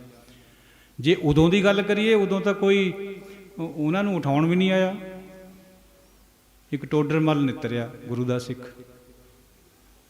बाकी सारे सरंद ने। इसी करके सरंद का उजाड़ा फिर सिखां ने करिया भी तुसीं चुप करके जुल्म नूं सहंदे रहे, देखते रहे। छोटे छोटियां जिंदां नूं इन्ने तसीहे दिते गए, तुसीं देखी गए जुल्म नूं। ये चीज़ भावें बहुतियां नूं चंगी नहीं लगती, पर ये डिवाइन गल्लां जिहड़ियां इन्हां दा कोई तोड़े नहीं है, ये तां होनी ही होनी है। सारा सिख खालसा 18वीं सदी विच जंगलां च रहा है, बीकानेर दे बियाबानां च रहा है, ਇੱਥੇ ਕੋਈ ਮੁੱਲ ਪੈਂਦੇ ਸੀ 40 ਰੁਪਏ ਨੂੰ ਇੱਕ ਸਿਰ ਦਾ, ਚਾਹੇ ਔਰਤ ਦਾ ਸਿਰ ਲਿਆਓ ਵੱਢ ਕੇ, ਕਿਸੇ ਧਰਮ ਦੀ ਹੋਵੇ, ਕੇਸਾਂ ਕਰਕੇ ਉਹਨੂੰ ਵੀ 40 ਰੁਪਏ। 40 ਰੁਪਏ ਹੁਣ ਦੇ ਮੇਰੇ ਖਿਆਲ 40,000 ਵਰਗੇ ਹੋਣੇ, ਚਾਂਦੀ ਆ ਸੋਨੇ ਦੇ ਸੀ ਸਿੱਕੇ। ਉਦੋਂ ਇਹ ਕੁਛ ਹੋਇਆ, ਹੁਣ ਪੰਜਾਬ ਕਿੰਨਾ ਰੌਣਕ ਭਰਿਆ। ਇਹ ਕਦੇ ਮਰੇ ਨਹੀਂ ਕਰਦੀ, ਜਿਹੜੀ ਗੁਰੂ ਦੀ ਗੱਲ ਹੈ, ਪਰਮਾਤਮਾ ਦੀ ਗੱਲ ਹੁੰਦੀ ਹੈ, ਉਹ ਕਦੇ ਖਤਮ ਨਹੀਂ ਹੋਇਆ ਕਰਦੀ, ਉਹਨੇ ਤਾਂ ਰਹਿਣਾ ਹੀ ਰਹਿਣਾ ਹੈ। ਦੂਜਾ ਰਹਿ ਜਾਊਗਾ, ਜਿਹੜਾ ਔਰੰਗਜ਼ੇਬ ਦਾ ਨਾਂ ਕਿੱਥੇ ਹੈ ਹੁਣ, ਸੂਬੇ ਸਰਹੰਦ ਦਾ ਨਾਂ ਕਿੱਥੇ ਰਹਿ ਗਿਆ। ਨਾਮ ਰਹਿਓ ਸਾਧੂ ਰਹਿਓ ਗੁਰੂ ਗੋਬਿੰਦ, ਇਹ ਚਾਰ ਚੀਜ਼ਾਂ ਅਮਰ ਹੈ। ਨਾਮ, ਗੁਰੂ ਗੋਬਿੰਦ, ਸਾਧੂ, ਚਾਰ ਕਦੇ ਨਹੀਂ ਮਰਦੇ। ਹੁਣ ਆਪਣੀ ਅੱਖ ਫੇਰ ਬੁੱਧੀ ਨੇ ਇਹੀ ਸੋਚਣਾ ਵੀ ਯਾਰ ਮਰਦੇ ਤਾਂ ਸਾਰੇ ਹੀ। ਉਹ ਭਾਈ ਇਹ ਗੱਲ ਮਰਨ ਦੀ ਹੈ ਹੀ ਨਹੀਂ ਗੁਰਬਾਣੀ ਦੀ। ਗੁਰਬਾਣੀ ਦਾ ਮਰਨਾ ਤਾਂ ਹੋਰ ਕੁਛ ਹੈ। ਜਿਹੜਾ ਗੁਰਬਾਣੀ ਅਨੁਸਾਰ ਇੱਕ ਵਾਰ ਜਿਹੜਾ ਮਰ ਗਿਆ, ਮਨ ਮਰ ਗਿਆ, ਜਿਹਦਾ ਮੈਂ ਮਰ ਗਈ, ਉਹ ਸਦਾ ਵਾਸਤੇ ਅਮਰ ਹੋ ਜਾਂਦਾ। ਸਾਹਿਬਜ਼ਾਦਿਆਂ ਦੀਆਂ ਸਾਹਮਣੇ ਆਪਣੇ ਯਾਦਗਾਰਾਂ, ਸੂਬੇ ਨੂੰ ਕੋਈ ਯਾਦ ਤੱਕ ਵੀ ਨਹੀਂ ਕਰਦਾ, ਜੇ ਕਰਦਾ ਹੈ ਤਾਂ ਨੈਗੇਟਿਵ ਸੈਂਸ 'ਚ ਕਰੂਗਾ। ਸਾਹਿਬਜ਼ਾਦਿਆਂ ਦੇ 16 ਆਰਤੀਆਂ ਉਤਾਰੀਆਂ ਜਾਂਦੀਆਂ, ਹੁਣ ਮਨਾਂ ਵਿੱਚ ਸਤਿਕਾਰ ਉਹਨਾਂ ਪ੍ਰਤੀ, ਪੂਜਾ ਵੱਧਦੀ ਜਾ ਰਹੀ ਹੈ। ਸੋ ਨਾਮ ਵਾਲਾ ਜਿਹੜਾ ਵੀ ਮਹਾਂਪੁਰਸ਼ ਕੋਈ ਵੀ ਹੋਵੇ, ਚਾਹੇ ਕਿਸੇ ਵੀ ਧਰਮ ਦਾ ਹੋਵੇ, ਇਹ ਵੀ ਕੋਈ ਗੱਲ ਨਹੀਂ, ਨਾਮ ਮਹਾਰਾਜ ਕਿਤੇ ਵੀ ਦੇ ਸਕਦਾ ਕਿਸੇ ਨੂੰ ਵੀ। ਜਿਹਦੇ ਅੰਦਰ ਉਹਨੇ ਪੈਦਾ ਕਰ ਦਿੱਤਾ ਹਉਮੈ ਤੋੜ ਕੇ, ਉਹਦੀ ਮਹਿਮਾ ਹੋਣੀ ਓ ਹੋਣੀ ਹੈ, ਚਾਹੇ ਸਾਰਾ ਜਹਾਨ ਉਲਟ ਹੋ ਜਾਏ। ਜਹਾਨ ਤਾਂ ਹਮੇਸ਼ਾ ਨਾਮ ਵਾਲਿਆਂ ਦਾ ਉਲਟੇ ਰਹਿੰਦਾ ਹੈ, ਇਹ ਵੀ ਗੱਲ ਪੱਕੀ ਹੈ। ਨਾਮ ਵਾਲੇ ਨੂੰ ਜਹਾਨ ਨਹੀਂ ਕਦੇ ਵੀ ਚੰਗਾ ਕਹਿੰਦਾ। ਉਹਦੇ ਜਾਣ ਤੋਂ ਬਾਅਦ ਫੇਰ ਯਾਦ ਕਰਦੇ, ਫੇਰ ਕਤਾਰਾਂ ਬੰਨ੍ਹ ਹੁੰਦੀਆਂ ਉਹਦੀ। ਔਰ ਜਿਹੜੇ ਮਹਾਂਪੁਰਸ਼ ਹੁੰਦੇ, ਇਹਨਾਂ ਦੀ ਲੀਲਾ ਵੀ ਬੜੀ ਨਿਆਰੀ ਹੁੰਦੀ ਹੈ। ਗੁਰੂ ਨਾਨਕ ਪਾਤਸ਼ਾਹ ਨੇ ਜਦ ਚੁਣਾਵ ਕਰਨਾ ਸੀ ਨਾ, ਹੁਕਮ ਹੋਇਆ ਵੀ 10 ਮਿੰਟ 15 ਹੋਰ ਲਾ ਦਿਓ, ਇਸੀ ਕਰਕੇ, ਨਹੀਂ ਤਾਂ ਸਮਾਪਤੀ ਵੱਲ ਆ ਗਏ ਸੀ। ਜਦੋਂ ਚੋਣ ਕਰਨੀ ਸੀ ਆਪਣੇ ਉੱਤਰਾਧਿਕਾਰੀ ਦੀ, ਗੁਰੂ ਨਾਨਕ ਪਾਤਸ਼ਾਹ ਮਨ 'ਚ ਸੋਚਦੇ ਰਹੇ ਬਹੁਤ ਸਾਰੀਆਂ ਗੱਲਾਂ, ਬਈ ਕਿਹਨੂੰ ਦੇਵਾਂ। ਬਾਬਾ ਬੁੱਢਾ ਜੀ ਵੀ ਘੱਟ ਨਹੀਂ ਹੈ, ਭਾਈ ਲਹਿਣਾ ਜੀ ਵੀ ਘੱਟ ਨਹੀਂ ਹੈ, ਕਿਹਨੂੰ ਦਿੱਤੀ ਜਾਵੇ ਗੁਰਿਆਈ। ਇੱਕ ਦਿਨ ਬੈਠੇ ਮੌਜ ਵਿੱਚ ਪੁੱਛ ਲਿਆ, ਬਈ ਐਂ ਦੱਸੋ ਭਾਈ, ਬਈ ਕਿਆ ਟਾਈਮ ਹੋ ਗਿਆ ਹੋਣਾ, ਕਿੰਨਾ ਟਾਈਮ ਹੋ ਗਿਆ। ਬਾਬਾ ਬੁੱਢਾ ਜੀ ਉੱਠੇ, ਬਾਹਰ ਜਾ ਕੇ ਤਾਰੇ ਦੇਖੇ, ਆ ਕੇ ਕਹਿੰਦੇ ਜੀ 3 ਵੱਜ ਗਏ ਜੀ। ਕਹਿੰਦੇ ਜੀ ਤੁਸੀਂ ਕਿਵੇਂ ਹਿਸਾਬ ਲਾਇਆ। ਕਹਿੰਦੇ ਜੀ ਅਸੀਂ ਜੱਟ ਹੁੰਨੇ, ਖੇਤਾਂ 'ਚ ਡੰਗਰ ਚਾਰਨੇ ਵਾਲੇ, ਅਸੀਂ ਤਾਂ ਤਾਰਿਆਂ ਨੂੰ ਦੇਖ ਕੇ ਹਿਸਾਬ ਲਾ ਦਿੰਦੇ। ਅੱਛਾ ਭਾਈ ਠੀਕ ਹੈ, ਤੁਸੀਂ ਵੀ ਦੱਸੋ ਲੈਣਾ ਜੀ ਵੀ ਕਿਆ ਟਾਈਮ ਹੋਇਆ। ਉਹ ਹੱਥ ਜੋੜ ਕੇ ਖੜ ਗਏ, ਕਹਿੰਦੇ ਪੁਰਖਾ ਤੇਰੀਆਂ ਹੀ ਰਾਤਾਂ ਹੈ, ਤੇਰੇ ਹੀ ਤਾਰੇ ਹੈ, ਸਭ ਕੁਝ ਤੇਰਾ, ਕਾਹਨੂੰ ਬੁਝਾਰਤਾਂ ਪਾਈ ਜਾਂਦਾ। ਦੇਖੋ ਦੋਹਾਂ ਗੱਲਾਂ 'ਚ ਬੜਾ ਅੰਤਰ ਹੈ। ਇੱਕ ਪਾਸੇ ਆਪਣੇ ਵੱਲੋਂ ਦੱਸੀ ਗਈ ਗੱਲ ਹੈ, ਇੱਕ ਪਾਸੇ ਸਭ ਤੂੰ ਹੀ ਹੈ। ਇਸੇ ਕਰਕੇ ਗੁਰਿਆਈ ਮਿਲੀ ਹੈ ਬਾਬੇ ਲਹਿਣੇ ਨੂੰ, ਗੁਰੂ ਅੰਗਦ ਬਣੇ। ਇੱਕ ਪਰਖ ਹੋਰ ਵੀ ਕਰੀ ਉਹਨਾਂ ਨੇ, ਬੜੀਆਂ ਅਜੀਬ ਅਜੀਬ ਪਰਖਾਂ ਹੁੰਦੀਆਂ, ਕਿਉਂਕਿ ਗੁਰ ਕਹਿਆ ਸਾ ਕਾਰ ਕਮਾਵੋ, ਗੁਰ ਕੀ ਕਰਨੀ ਕਾਹੇ ਤਾਵੋ। ਮਨ ਲਓ ਬਸ ਚੁੱਪ ਕਰਕੇ ਗੁਰੂ ਦੀ ਗੱਲ ਨੂੰ, ਉਹਦੀ ਗੱਲ ਨੂੰ ਸਮਝਣਾ ਬੜਾ ਔਖਾ ਹੁੰਦਾ ਹੈ। ਜੰਗਲ ਨੂੰ ਚੱਲ ਪਏ, ਰੱਸਾ ਕੋਲ ਲੈ ਲਿਆ, ਕੋਈ ਹੋਰ ਸੰਦ ਜਿਹਾ ਕੋਲ ਲੈ ਲਿਆ, ਜਿੱਕਣ ਸੈਂਸੀਆਂ ਦੇ ਹੁੰਦੇ ਸ਼ਿਕਾਰੀਆਂ ਦੇ, ਮਗਰ ਚੱਲ ਪਏ। ਕੋਈ ਨਾ ਕੋਈ ਕੌਤਕ ਕਰਦੇ ਗਏ, ਸਭ ਸਿੱਖ ਪਿੱਛੇ ਹਟ ਗਏ ਵੀ ਬਾਬੇ ਨੂੰ ਪਤਾ ਨਹੀਂ ਕਿਆ ਹੋ ਗਿਆ, ਇਹ ਇਹੀ ਜਿਹੀਆਂ ਗੱਲਾਂ ਕਾਹਤੇ ਕਰਦਾ। 2 ਰਹਿ ਗਏ, ਬਾਬਾ ਬੁੱਢਾ ਜੀ ਔਰ ਭਾਈ ਲਹਿਣਾ ਜੀ। ਕੋਈ ਮੁਰਦਾ ਪਿਆ ਸੀ ਦੇਪਨੇਤ, ਗੁਰੂ ਨਾਨਕ ਪਾਤਸ਼ਾਹ ਕਹਿੰਦੇ ਭਾਈ ਮੁਰਦਾ ਖਾਓ। ਕਈ ਇਹੋ ਜਿਹੇ ਵੀ ਹੋਣਗੇ ਜਿਹੜੇ ਟਿੱਪਣੀ ਕਰਨਗੇ ਇਸ ਗੱਲ ਪਰ, ਵੀ ਐਂ ਕਹਿ ਹੀ ਨਹੀਂ ਸਕਦੇ। ਉਹ ਭਾਈ ਇਤਿਹਾਸ ਹੈ, ਗੁਰੂ ਕੁਛ ਵੀ ਕਰ ਸਕਦਾ, ਔਰ ਕੁਛ ਵੀ ਆਪਣੇ ਪੈਰ ਵੀ ਕਰ ਸਕਦਾ ਮੱਕੇ ਵੱਲ ਨੂੰ ਕਰੇ, ਪਰ ਉਹ ਡਿਸਰਿਸਪੈਕਟ ਕਰਤ ਨਹੀਂ ਕਰੇ। ਕਾਰਨ ਹੋਰ ਸੀਗਾ ਕਰਨ ਦਾ, ਵੀ ਚੰਗਾ ਭਾਈ ਜਿੱਧਰ ਨਹੀਂ ਹੈ ਅੱਲਾ ਉੱਧਰ ਨੂੰ ਕਰ ਦਿਓ। ਫਿਰ ਉੱਧਰ ਹੀ ਨਜ਼ਰ ਆਉਣ ਲੱਗਿਆ। ਗੁਰੂ ਦੀ ਗੱਲ ਨੂੰ ਸਮਝਣਾ ਬਹੁਤ ਔਖਾ। ਭਾਈ ਗੁਰਦਾਸ ਜੀ ਨੂੰ ਵੀ ਗਲਤਫਹਿਮੀ ਹੋ ਗਈ ਸੀ, ਨਾਲੇ ਦੇਖ ਲਓ ਕਿੰਨੀ ਉੱਚੀ ਅਵਸਥਾ ਹੈ। ਜਾਂ ਘੋੜੇ ਖਰੀਦਣ ਗਏ ਸੀ, ਅਖੀਰ ਨੂੰ ਉੱਥੇ ਤੇ ਫਿਰ ਨੱਠੇ, ਬਨਾਰਸ ਚਲੇ ਗਏ, ਪਹਾੜਾਂ ਦੇ ਵਿੱਚ ਨੂੰ ਹੁੰਦੇ। ਗੁਰੂ ਜਦ ਸਵਾਂਗ ਤਾਰਦਾ ਹੈ ਨਾ, ਸਿੱਖ ਤਾਂ ਬਸ ਸਿਰੇ ਝੁਕਾ ਦੇਵੇ ਵੀ ਮਹਾਰਾਜ ਤੁਹਾਨੂੰ ਇਹ ਪਤਾ, ਸਾਨੂੰ ਕੁਛ ਨਹੀਂ ਪਤਾ, ਅਸੀਂ ਤਾਂ ਕੁਛ ਹੈ ਹੀ ਨਹੀਂ ਸਮਝਣ ਜੋਗੇ, ਤੁਹਾਨੂੰ ਅਸੀਂ ਕਿਆ ਸਮਝੋਗੇ। ਜੇ ਕੋਈ ਚੇਲਾ ਕਹੇ ਜਾਂ ਸਿੱਖ ਕਹੇ ਮੈਂ ਗੁਰੂ ਨੂੰ ਸਮਝ ਗਿਆ, ਸਮਝੋ ਸਤਿਆਨਾਸ, ਨਹੀਂ ਸਮਝ ਸਕਦੇ। ਇਤਿਹਾਸ 'ਚ ਲਿਖਤਾ ਹੁੰਦਾ ਵੀ ਬਾਬਾ ਬੁੱਢਾ ਜੀ ਇੱਕ ਦਰਖਤ ਦੇ ਓਹਲੇ ਹੋ ਗਏ। ਭਾਈ ਲਹਿਣਾ ਜੀ ਨੂੰ ਕਿਹਾ ਵੀ ਤੁਸੀਂ ਖਾਓ। ਕਹਿੰਦੇ ਮਹਾਰਾਜ ਦੱਸੋ ਸਿਰ ਕੰਨੀ ਤੇ ਕਿ ਪੈਰਾਂ ਕੰਨੀ ਤੇ ਖਾਵਾਂ। ਨਾ ਕਿਸੇ ਨੇ ਖਿਲਾਉਣਾ ਸੀ, ਨਾ ਕੋਈ ਖਾਣ ਦੀ ਗੱਲ ਸੀ, ਸਿਰਫ ਪਰਖ ਸੀਗੀ, ਗੁਰੂ ਦਾ ਕੌਤਕ ਸੀਗਾ। ਇਹ ਦੋ ਗੱਲਾਂ ਤੋਂ ਜਿਹੜਾ ਬਾਬਾ ਲਹਿਣਾ ਸੀ ਉਹ ਗੁਰੂ ਅੰਗਦ ਬਣ ਗਿਆ। ਤੋ ਗੁਰੂ ਦੀ ਮਹਿਮਾ ਜਾਣਨੀ ਕਿਸੇ ਅਵਤਾਰ ਦੇ ਹਿੱਸੇ 'ਚ ਨਹੀਂ ਆਈ, ਕਿਸੇ ਦੇਵੀ ਦੇਵਤੇ ਦੇ ਹਿੱਸੇ 'ਚ ਨਹੀਂ ਆਈ, ਸਾਡੇ ਬੰਦਿਆਂ ਦੇ ਤਾਂ ਕਿਆ ਆਉਣੀ। ਗੁਰੂ ਔਰ ਪਰਮਾਤਮਾ ਨੂੰ ਗੁਰਬਾਣੀ ਨੇ ਇੱਕ ਕਰਿਆ ਹੋਇਆ, ਇੱਕ ਮੰਨਿਆ। ਜਿਹੜਾ ਕੋਈ ਸੰਤ ਚੌਥੇ ਪਦ 'ਚ ਪਹੁੰਚਦਾ ਜਾਂ ਪਰਮ ਪਦ 'ਚ ਪਹੁੰਚ ਜਾਂਦਾ ਉਹ ਵੀ ਉਨਾ ਹੀ ਮੁਬਾਰਕ ਹੋ ਜਾਂਦਾ। ਤਾਂ ਹੀ ਬਰਾਬਰ ਬੈਠੇ ਸਾਰੇ ਭਗਤ ਗੁਰਬਾਣੀ 'ਚ। ਸਾਧ ਸੰਗਤ ਜੀਓ, ਗਾਤਾਂ ਬੜੀਆਂ ਡੂੰਘੇਰੀਆਂ ਹੈ ਵੀ ਸੱਚੀਆਂ, ਪਰ ਫਿਰ ਵੀ ਸੱਚੀ ਗੱਲ ਦਾ ਵੀ ਦੁੱਖ ਲੱਗ ਜਾਂਦਾ ਬਹੁਤ ਲੋਕਾਂ ਨੂੰ। ਲੱਗਦਾ ਦੇਖਦੇ ਹਾਂ ਆਪਾਂ ਰੋਜ਼, ਕਿਉਂਕਿ ਸੱਚੇ ਬੰਦੇ ਤੋਂ ਜਾਂ ਸੱਚੀ ਗੱਲ ਤੋਂ ਜੇ ਗੁਰਬਾਣੀ ਦੀਆਂ ਗੱਲਾਂ ਆਪਾਂ ਹੋਰ ਸਿੱਧੀਆਂ ਖੋਲ੍ਹ ਕੇ ਕਰਨ ਲੱਗ ਜਾਈਏ ਤੇ ਜ਼ਿਆਦਾ ਲੋਕਾਂ ਨੂੰ ਤਕਲੀਫ ਹੋ ਜਾਣੀ ਹੁੰਦੀ ਹੈ। ਪਰ ਸੱਚ ਹੈ, ਇਸੇ ਸੱਚ ਕਰਕੇ ਤਾਂ ਤਵੀ ਪਰ ਬਿਠਾਏ ਗਏ। ਉਨੇ ਉਹਨਾਂ ਦਾ ਕਿਆ ਵਿਰੋਧ ਸੀਗਾ। ਇੱਕ ਸਾਧੂ ਲੋਕ ਦਾ, ਸਾਧੂ ਮਹਾਂਪੁਰਸ਼ ਦਾ ਗੌਰਮੈਂਟ ਨਾਲ ਕਿਆ ਤਾਲੁਕ ਤਾ। ਇਹੀ ਸੋਚ ਕੇ ਉਹਨਾਂ ਨੇ ਵੀ ਨਹੀਂ ਨਹੀਂ, ਇਹ ਤਾਂ ਇਹਨਾਂ ਦੀ ਸੋਚ ਤਾਂ ਬਹੁਤ ਹੋਰ ਤਰ੍ਹਾਂ ਦੀ, ਸਾਡੇ ਰਾਜ ਨੂੰ ਹਟਾ ਦੇਣਗੇ। ਤਾਂ ਹੁਣ ਵੀ ਉਹੀ ਕੁਝ ਚੱਲਦਾ। ਸੱਚੇ ਪੁਰਸ਼ ਨਾਲ ਦੁਨੀਆ ਨਹੀਂ ਲੱਗਦੀ ਕਦੇ। ਰਾਜਾ ਜਿਹੜਾ ਉਹ ਦੁਨੀਆ ਦਾ ਪ੍ਰਤੀਨਿਧ ਹੁੰਦਾ, ਇਸ ਕਰਕੇ ਉਹਨੇ ਉਹਨੂੰ ਫਾਂਸੀ ਪਰ ਟੰਗਣਾ ਹੈ, ਉਹਨੇ ਉਹਨੂੰ ਕੁਛ ਵੀ ਕਰਨਾ ਹੈ। ਗੁਰੂ ਗੁਰੂ ਹੁੰਦਾ, ਗੁਰੂ ਵਰਗਾ ਹੋਣਾ ਬਹੁਤ ਮੁਸ਼ਕਿਲ ਹੈ। ਗੁਰੂ ਗੁਰੂ ਗੁਰ ਕਰ ਮਨ ਮੋਰ, ਗੁਰੂ ਬਿਨਾ ਮੈਂ ਨਾਹੀ ਹੋਰ। ਗੁਰੂ ਦੀ ਇੰਨੀ ਮਹਿਮਾ ਹੈ। ਗੁਰੂ ਸਾਹਿਬ ਨੇ ਦਸ਼ਮੇਸ਼ ਜੀ ਹੋਵੇਂ, ਗੁਰੂ ਨਾਨਕ ਸਾਹਿਬ ਦੀ ਉਹ ਪੀੜ੍ਹੀ ਅੱਗੇ ਤੋਂ ਅੱਗੇ ਚੱਲੀ 10 ਗੁਰੂਆਂ ਦੀ। ਔਰੰਗਜ਼ੇਬ ਦੀਆਂ ਵੀ ਸਿਫਤਾਂ ਕਰੀਆਂ ਜ਼ਫਰਨਾਮੇ 'ਚ। ਸਾਡੇ ਵਾਸਤੇ ਅਸੀਂ ਕਿੰਨੀ ਨਫ਼ਰਤ ਕਰਦੇ ਹਾਂ, ਕਿਉਂਕਿ ਗੁਰੂ ਗੁਣਾਂ ਦਾ ਪੁਜਾਰੀ ਹੈ। ਜੇ ਔਰੰਗਜ਼ੇਬ 'ਚ ਗੁਣ ਦੇਖੇ, ਉਹਨਾਂ ਨੇ ਕਹਿ ਦਿੱਤਾ ਵੀ ਤੂੰ ਚਾਬਕ ਰਕੇਬ ਹੈ, ਚੰਗਾ ਘੋੜ ਸਵਾਰ ਹੈ ਭਾਈ, ਤੂੰ ਹੁਸਨਲ ਜਮਾਲ ਹੈ, ਤੂੰ ਬਹੁਤ ਸੁੰਦਰ ਹੈ, ਮੁਮਤਾਜ਼ ਦਾ ਬੇਟਾ ਹੈ, ਸਾਰੀ ਦੁਨੀਆ 'ਚ ਖੂਬਸੂਰਤ ਔਰਤ ਦਾ ਬੇਟਾ ਹੈ, ਤੂੰ ਖੁਦਾਬੰਦ ਮੁਲਕ ਹਸਤ ਹੈ, ਤੂੰ ਲੋਕਾਂ ਦੀ ਸੇਵਾ ਕਰਦਾ, ਤੈਂ ਬੇਸਵਾ ਗਮਨੀ ਹਟਾਤੀ। ਆ ਜਿਹੜਾ ਨਕਲੀ ਗਾਉਣ ਵਜਾਉਣ ਤਾਂ ਉਹ ਤੇ ਬੰਦ ਕਰਤਾ। ਤੂੰ ਨਮਾਜ਼ ਪੜ੍ਹ ਕੇ ਆਪਣਾ ਭੋਜਨ ਪਾਣੀ ਗ੍ਰਹਿਣ ਕਰਦਾ, ਮੈਦਾਨੇ ਜੰਗ ਵਿੱਚ ਵੀ ਨਮਾਜ਼ ਕਰਨ ਲੱਗ ਜਾਂਦਾ। ਤੂੰ ਠੀਕ ਹੈ, ਤੇਰੇ 'ਚ ਇਹ ਗੱਲਾਂ, ਪਰ ਤੂੰ ਬਹੁਤ ਕਾਲੀ ਤਬੀਅਤ ਬੰਦਾ ਹੈ। ਤੈਨੂੰ ਆਪਣੇ ਕੁਰਾਨ ਦੇ ਉੱਤੇ ਔਰ ਧਰਮ ਦੇ ਉੱਤੇ ਕੋਈ ਮਾਣ ਨਹੀਂ ਹੈ। ਤੇਰੇ ਦਸਤਕ ਕਰੇ ਹੋਏ ਕੁਰਾਨ, ਜਿਹੜੀ ਸਾਡੇ ਕੋਲ ਸਮਾਣੇ ਦਾ ਕਾਜੀ ਲੈ ਕੇ ਆਇਆ ਸੀਗਾ ਵੀ ਤੁਸੀਂ ਕਿਲ੍ਹਾ ਛੱਡ ਦਿਓ, ਤੁਹਾਨੂੰ ਕੁਛ ਨਹੀਂ ਕਹਾਂਗੇ, ਤੇਰੇ ਸਾਈਨ ਹੈ ਉਹਦੇ ਉੱਪਰ, ਮੇਰੇ ਕੋਲ ਹੈ ਹੁਣ ਵੀ ਉਹ। ਤੈਨੂੰ ਉਹਦੇ ਪਰ ਵੀ ਭਰੋਸਾ ਨਹੀਂ, ਕੁਰਾਨ ਪਰ ਵੀ ਨਹੀਂ। ਸਾਡਾ ਤੇਰੇ ਨਾਲ ਕਿਆ ਵਿਰੋਧ? ਅਸੀਂ ਕਿਹੜੇ ਕੋਈ ਜ਼ਮੀਨਾਂ ਹੜੱਪਣੇ ਵਾਲੇ, ਜਿਵੇਂ ਰਾਜਿਆਂ ਨੂੰ ਹੁੰਦਾ ਵੀ ਮੇਰਾ ਰਾਜ ਇੰਨੀ ਦੂਰ ਨਹੀਂ। ਸਾਡਾ ਤਾਂ ਕੋਈ ਇਹੋ ਜਿਹੀ ਲਾਲਸਾ ਨਹੀਂ ਸੀ, ਪਰ ਸਿਰਫ ਤੇਰੇ ਹੰਕਾਰ ਨੂੰ, ਤੇਰੀ ਬੇਈਮਾਨੀ ਨੂੰ, ਤੇਰੀ ਚਲਾਕੀ ਨੂੰ, ਤੇਰੀ ਕਾਲੀ ਤਬੀਅਤ ਨੂੰ ਤੋੜਨ ਖਾਤਰ ਸਾਨੂੰ ਹਥਿਆਰ ਚੱਕਣੇ ਪਏ। ਇਹ ਹੁਣ ਵੀ ਚੱਲੀ ਜਾਂਦਾ, ਇਹ ਸਦਾ ਹੀ ਚੱਲਦਾ ਰਹਿਣਾ। ਡਿਵਿਨਟੀ ਕਦੇ ਖਤਮ ਨਹੀਂ ਹੁੰਦੀ। ਸਿੱਖ ਜਗਤ ਐਸਾ ਹੀ ਹੈ। ਸਾਨੂੰ ਗੁੜਤੀ 'ਚ ਮਿਲੀ ਹੋਈ ਹੈ ਇਹ ਚੀਜ਼ਾਂ। ਗੁੜਤੀ ਖੰਡੇ ਦੀ ਧਾਰ 'ਚੋਂ ਮਿਲੀ ਹੋਈ ਹੈ ਸਾਨੂੰ। ਜਾਤ ਗੋਤ ਸਿੰਘਨ ਕੀ ਦੰਗਾ, ਦੰਗਾ ਹੀ ਹਮ ਗੁਰਤੇ ਮੰਗਾ।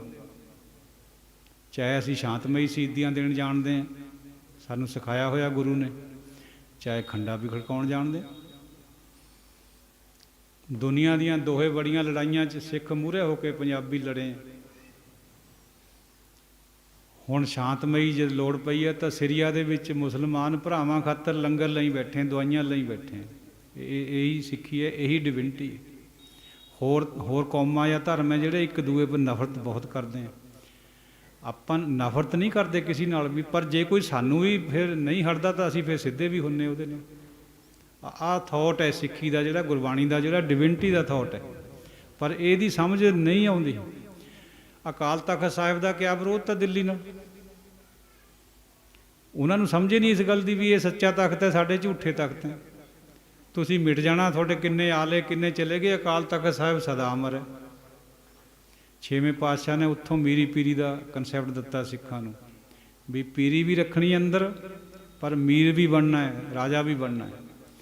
ਜਦ ਬਾਜ ਖੋਲਿਆ ਨਾ ਸਿੱਖਾਂ ਨੇ ਲਾਹੌਰ ਦੇ ਸੂਬੇ ਦਾ, ਕੋਈ ਢਿੱਲੜ ਸਿੱਖ ਕਹਿੰਦੇ ਵੀ ਮਹਾਰਾਜ ਦੇ ਦਿਓ ਬਾਜ, ਉਹ ਤਾਂ ਰਾਜਾ ਹੈ ਵੀ ਕਿਸਮ ਦਾ, ਜਿਹੜਾ ਉਹ ਸੂਬੇਦਾਰ ਸੀਗਾ ਲਾਹੌਰ ਦਾ, ਬਈ ਆਪਾਂ ਕਿਆ ਕਰਨਾ, ਦੇ ਦਿਓ ਉਹਦਾ ਬਾਜ। ਪਤਾ ਛੇਵੇਂ ਪਾਤਸ਼ਾਹ ਨੇ ਜਿਹਦਾ ਇਹ ਅਸਥਾਨ ਹੈ ਕਿਆ ਕਿਹਾ? ਕਹਿੰਦੇ ਕਿਆ ਬਾਤਾਂ ਕਰਦੇ ਤੁਸੀਂ, ਬਾਜ ਨਹੀਂ ਅਬ ਇनको देना, ਤਾਜ ਬਾਜ ਇਨ ਤੇ ਸਭ ਲੈਣਾ। ਇਹ ਸ਼ਬਦ ਹੈ। ਕਹਿੰਦੇ ਅਸੀਂ ਤਾਂ ਇਹਨਾਂ ਦਾ ਤਾਜ ਬਾਜ ਵੀ ਖੋਣਾ ਹੈ, ਤੁਸੀਂ ਬਾਜ ਦੇਣ ਦੀਆਂ ਗੱਲਾਂ ਕਰਦੇ ਹੋ। ਜਿੱਥੇ ਫਿਰ ਖੜ ਜਾਂਦਾ ਨਾ ਡਿਵਾਈਨ ਪੁਰਸ਼, ਦੁਨੀਆ ਉਲਟ ਜੇ ਪਈ ਉਲਟੀ, ਉਹ ਲੜੇਗਾ, ਸ਼ਹੀਦ ਹੋ ਜਾਊਗਾ, ਪਿਆ ਹੋਇਆ। ਇਹ ਥਾਟ ਹੈ, ਇਹ ਗੁਰਬਾਣੀ ਨੇ ਸਿਖਾਇਆ ਹੋਇਆ ਹੈ। ਅਸੀਂ ਤਾਂ ਹੋਰੇ ਰੂਪ 'ਚ ਗੁਰਬਾਣੀ ਨੂੰ ਲੈ ਰਹੇ ਹਾਂ। ਜੇ ਸਮਝ ਆ ਜਾਏ ਤਾਂ ਗੁਰਬਾਣੀ ਤੋਂ ਸਾਰਾ ਕੁਝ ਪ੍ਰਾਪਤ ਹੁੰਦਾ। ਨਾ ਸਮਝੀ ਵਿੱਚ ਅਸੀਂ ਕੁਛ ਕਰਦੇ ਰਹੀਏ, ਜੁਦੀ ਗੱਲ ਹੈ। ਬੇਨਤੀਆਂ ਇੰਨੀਆਂ ਕੁ ਪ੍ਰਵਾਨ ਕਰਿਓ, ਜੇ ਚੰਗੀਆਂ ਲੱਗੀਆਂ, ਨਹੀਂ ਜੇ ਨਾ ਲੱਗੀਆਂ ਮੇਰੀਆਂ ਸਮਝ ਕੇ ਛੱਡ ਦਿਓ। ਜੇ ਗੁਰੂ ਦੀ ਗੱਲ ਕੋਈ ਚੰਗੀ ਲੱਗੀ ਤਾਂ ਉਹਨੂੰ ਕਬੂਲ ਕਰ ਲਿਓ। ਬੰਦਾ ਭੁੱਲਣਹਾਰ ਹੈ, ਪਤਾ ਨਹੀਂ ਕਿੰਨੀਆਂ ਗਲਤੀਆਂ ਭੁੱਲਾਂ ਸੁਬਾਹ ਤੇ ਸ਼ਾਮ ਥਾਈਂ ਰਾਤ ਥਾਈਂ ਬੰਦਾ ਕਰਦਾ ਹੈ, ਕੋਈ ਹਿਸਾਬ ਨਹੀਂ ਹੈ। ਜੇ ਬੰਦਾ ਇਹ ਮਨ ਕਹੇ ਵੀ ਮੈਂ ਬੜਾ ਸ੍ਰੇਸ਼ਟ ਹੈ, ਨੋ ਨੋ ਨੋ ਨੋ, ਤੈਨੂੰ ਬੰਦੇ ਆਪਣੇ ਆਪ ਨੂੰ ਤਾਂ ਪਤਾ ਮੈਂ ਕਿੰਨਾ ਗਲਤ ਹੈ। ਦੁਨੀਆ ਨੂੰ ਤਾਂ ਮੇਰੇ 10 ਔਗਣਾਂ ਦਾ ਪਤਾ ਹੋਊਗਾ, ਮੇਰੇ ਅੰਦਰ ਤਾਂ ਹਜ਼ਾਰਾਂ ਤੋਂ ਵੀ ਜ਼ਿਆਦਾ ਗਿਣਤੀ ਉਹ ਨਹੀਂ ਹੈ ਇੰਨੇ। ਇਹੀ ਗੱਲ ਬਾਣੀ ਸਿਖਾਉਂਦੀ ਹੈ। ਜਿਹਨੂੰ ਸਮਝ ਆ ਗਈ ਉਹ ਠੀਕ ਹੈ, ਜਿਹਨੂੰ ਨਾ ਆਈ, ਜਿੰਨਾ ਚਿਰ ਨਹੀਂ ਸਮਝ ਆਉਂਦੀ, ਮੈਂ ਤਾਂ ਠੀਕ ਹੈ, ਮੈਂ ਠੀਕ ਹੈ, ਆਪਣੇ ਆਪ ਨੂੰ ਠੀਕ ਹੈ ਕਹੀ ਜਾਂਦਾ, ਠੀਕ ਹੁੰਦਾ ਕੋਈ ਨਹੀਂ। ਤੋ ਆਪ ਜੀ ਬਖਸ਼ਣਹਾਰ ਹੈ ਸੰਗਤ, ਗੁਰੂ ਸਾਹਿਬ ਤਾਂ ਸਦਾ ਹੀ ਕਿਰਪਾਲੂ ਦਿਆਲੂ ਹੈ। ਕੋਈ ਅਸੀਸ ਦੇ ਦਿਓ, ਬਖਸ਼ ਦਿਓ। ਵਾਹਿਗੁਰੂ ਜੀ ਕਾ ਖਾਲਸਾ, ਵਾਹਿਗੁਰੂ ਜੀ ਕੀ ਫਤਿਹ।